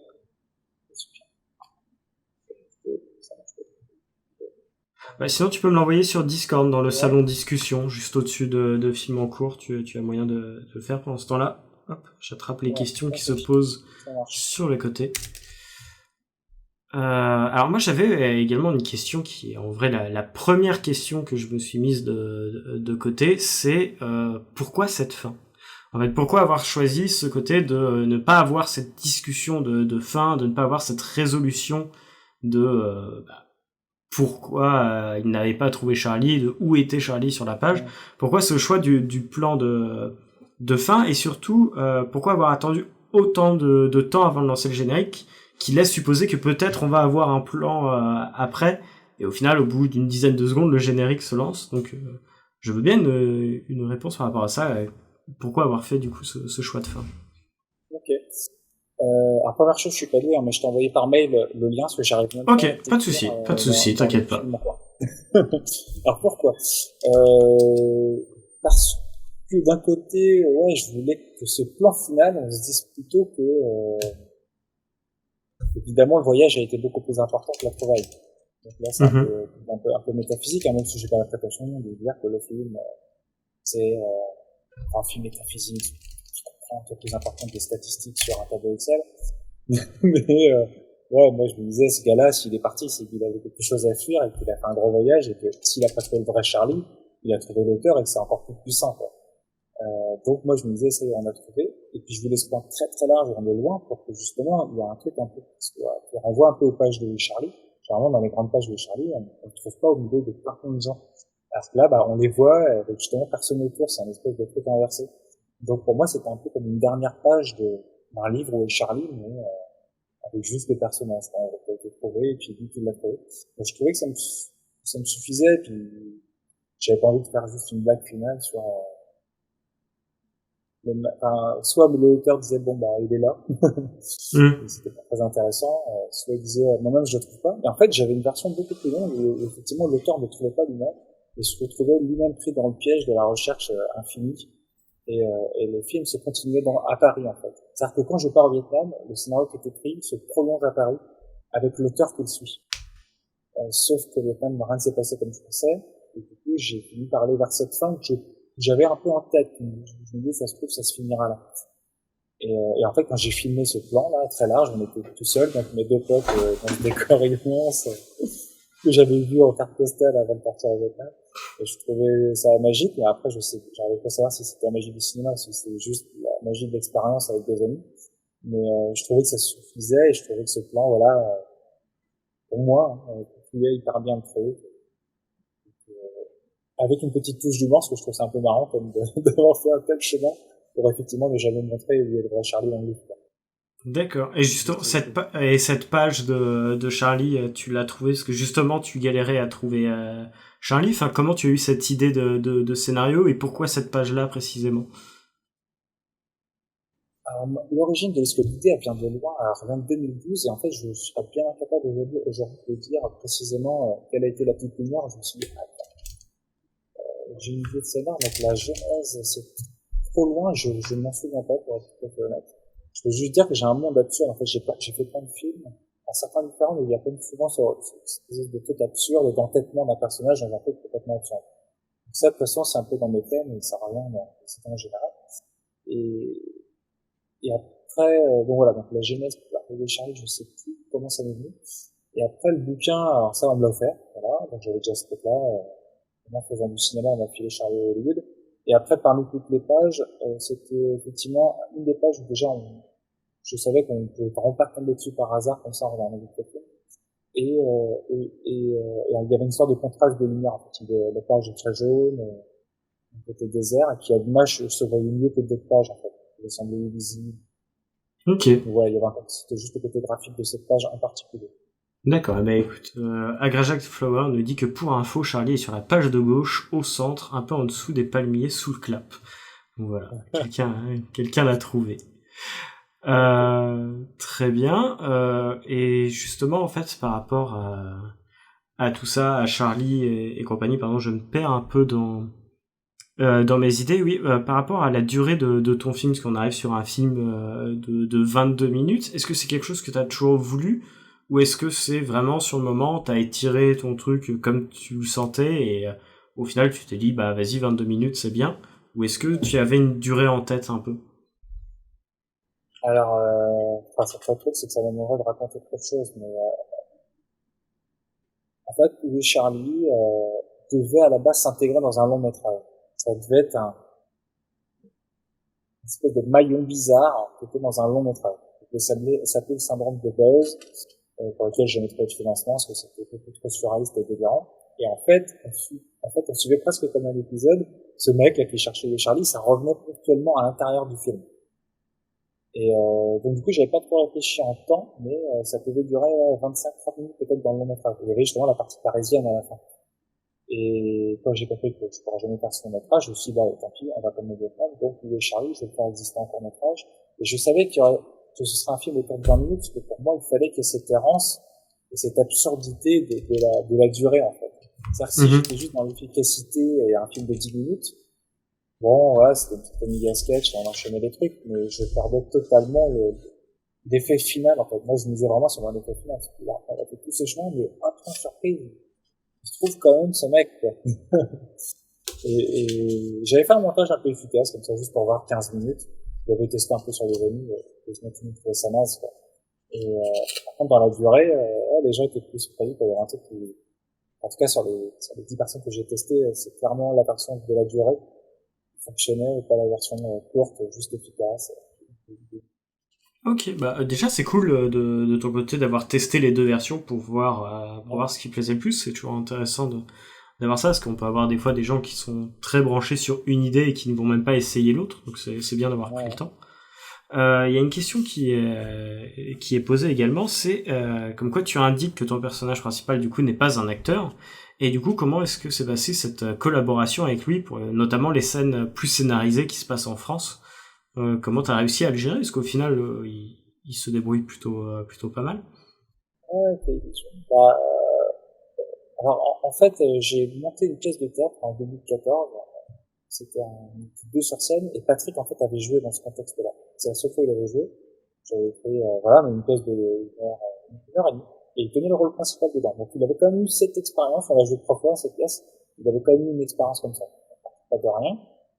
Et après, je savais que c'était un film où les personnages parlaient quasiment pas. Donc, il me fallait juste une gueule, une présence. Et Patrick, en temps normal, a toujours cette barbe énorme. Donc le moment où il se rase, même moi je le reconnais pas, hein, je méconnais ça. Pour tous les amis qui me connaissent, c'était hallucinant de le voir à la défense comme ça. Son look normal, c'est vraiment ce gars qu'on voit au Vietnam, quoi. Une grosse barbe. Donc voilà, je savais qu'il avait la gueule, je savais qu'il n'avait pas besoin de trop parler.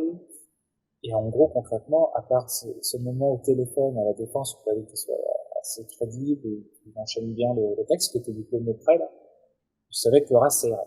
Et du coup, à la défense, c'est vrai il a répondu au téléphone, il a dit très naturellement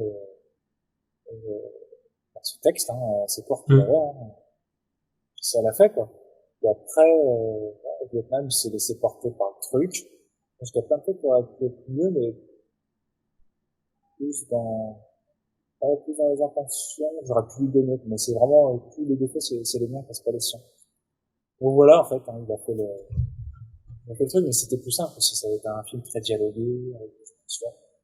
Enfin, je pense qu'il aurait été plus en difficulté. Ok. Et justement, tu dis que tu l'as toujours connu avec cette barbe, et tout le monde l'a toujours connu avec cette barbe, mais c'est quand même une barbe qui ne pousse pas en 3 jours.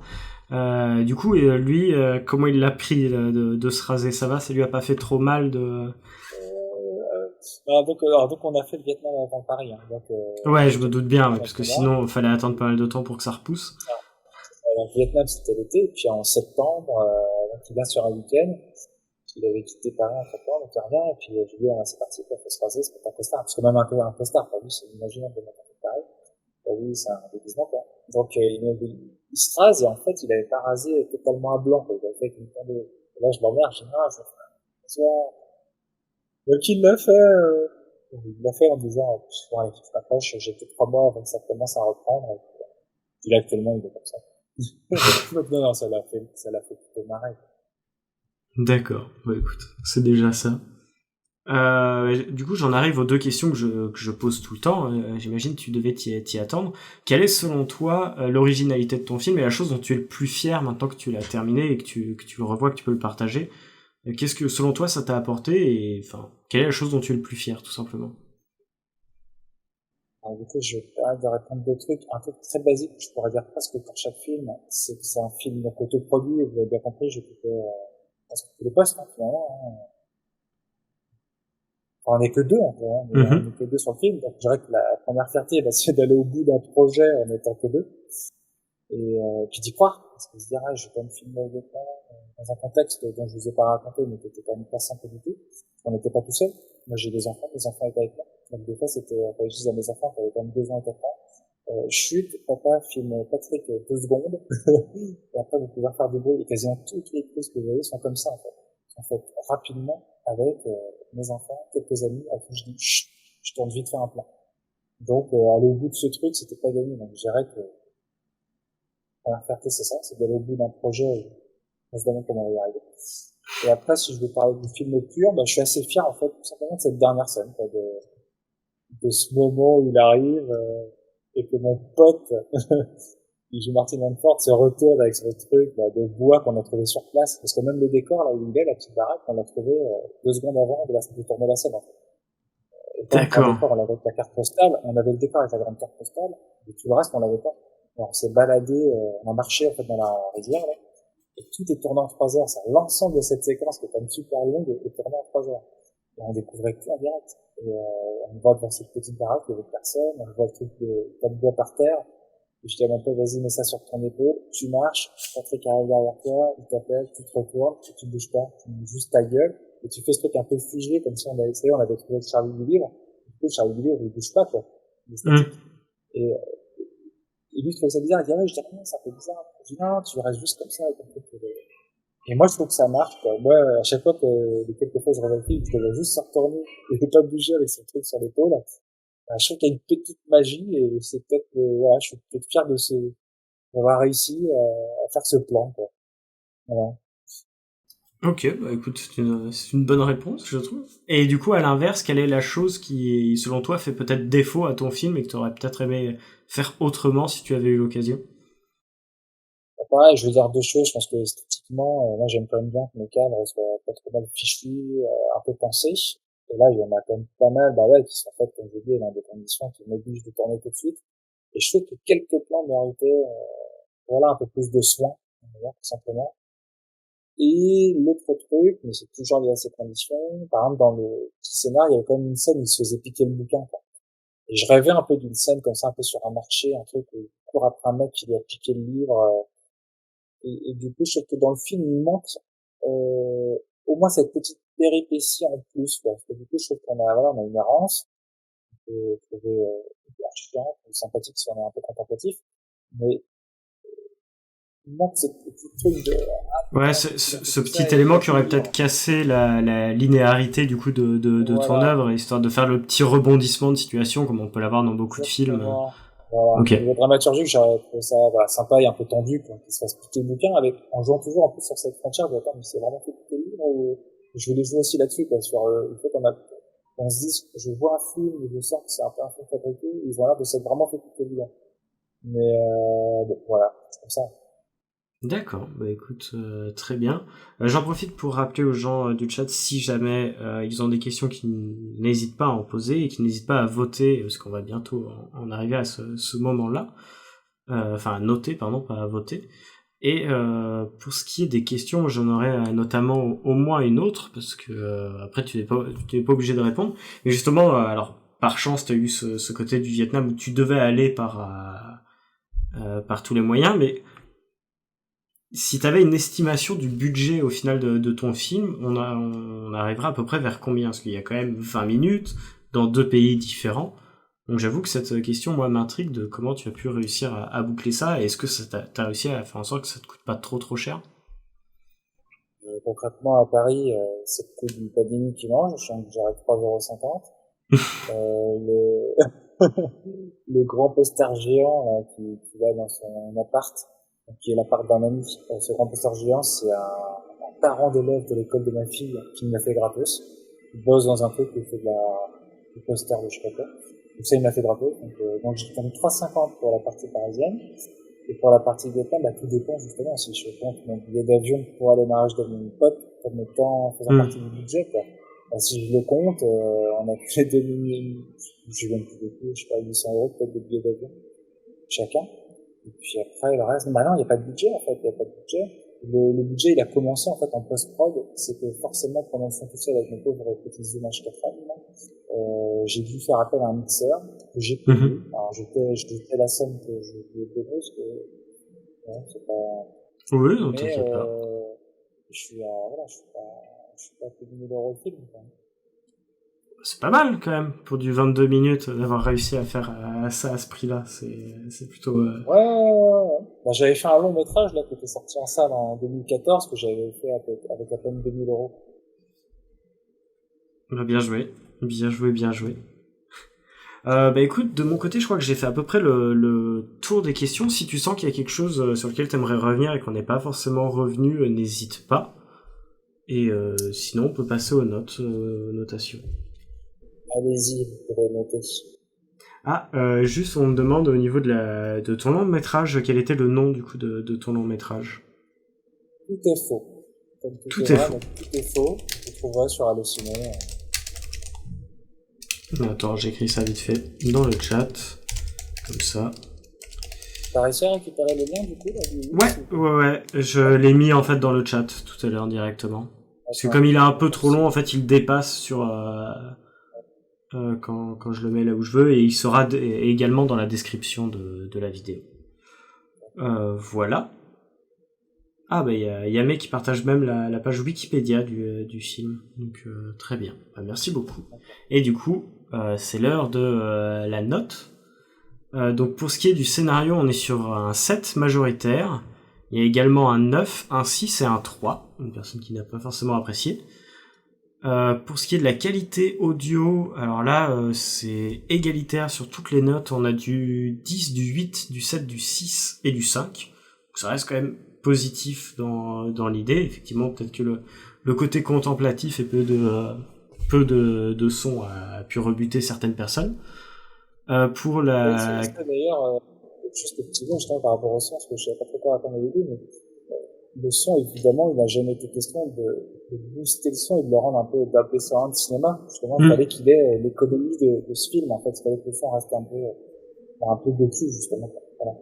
Ouais, pas de souci. Après, voilà, c'est chacun a son ressenti. Comme je te disais, moi, ça m'avait pas forcément dérangé. Pour ce qui est de la qualité visuelle, on est sur du 10, du 9, du 8, du 7 et du 6. Donc ça reste majoritairement positif. Et enfin, pour le jeu d'acteur, on est sur un 7 majoritaire, avec un 5, un 8 et un 10. Donc pareil, ça reste quand même plutôt bon. Et j'ai Agrajek Flower qui nous partage un film fauché ne débauche pas forcément sur un film de petite envergure. La preuve en est donnée avec ce court-métrage. Critique de positif pour tout est faux. Ouais, un long métrage. Pour un long métrage, ouais. Ah, c'était dans positif, ça. Bah écoute, c'est cool, j'irai jeter un œil à l'occasion également. Bah voilà, écoute... Pardon. J'allais dire, donc sur le site, là, Wix, là, vous allez voir un peu tous les films. À un moment, ça parle de Tout est fait. En fait, Tout est fait, même si j'ai pas le droit, parce que normalement, il est sur la plateforme VOD Universiné. En fait, je le laisse illégalement libre, disponible en fait sur Vimeo. Si vous tapez Tout est fait, Jean-Marie Villeneuve, Vimeo. Sur Google, vous le trouvez. J'ai pas le droit, mais c'est pas grave. Donc voilà, il y a un lien facile à trouver. D'accord, bah j'en arrive du coup à la question, est-ce que tu m'autorises à rediffuser cet entretien? Parce que tu parles quand même effectivement de cette chose, comme quoi tu as fait quelques petites choses que t'as pas forcément le droit de faire, donc à toi de me dire si tu autorises quand même la rediffusion ou pas. Oui, j'autorise. Ok, bah écoute, pas de souci. Bah en tout cas, merci beaucoup d'avoir joué le jeu. J'espère que l'expérience t'aura plu un minimum. Et puis bah n'hésite pas à repasser avec un futur film à l'occasion. Ok, avec plaisir. Bah écoute, merci à toi, je te souhaite une agréable soirée, et puis bah à bientôt. Salut. Voilà, ce qui conclut du coup cette 5e soirée. Merci à vous tous d'avoir participé. La prochaine soirée aura lieu la semaine prochaine, c'est-à-dire le 6 juillet. Si je dis pas de bêtises, oui c'est ça, c'est le 6. Oui, tout à fait. Le 6 juillet à 20h pour la prochaine session. N'hésitez pas à en parler autour de vous, ça me ferait grand plaisir. Si jamais vous êtes en train de regarder la rediffusion, pareil, n'hésitez pas à en reparler si jamais la date n'est pas encore passée. Et la session d'après aura lieu normalement le 13 juillet. Donc à voir. En tout cas, je vous y attends nombreux comme d'habitude. Et en tout cas, merci beaucoup d'avoir participé à cette soirée-là, ça fait très plaisir. Et je vous dis du coup potentiellement à la semaine prochaine.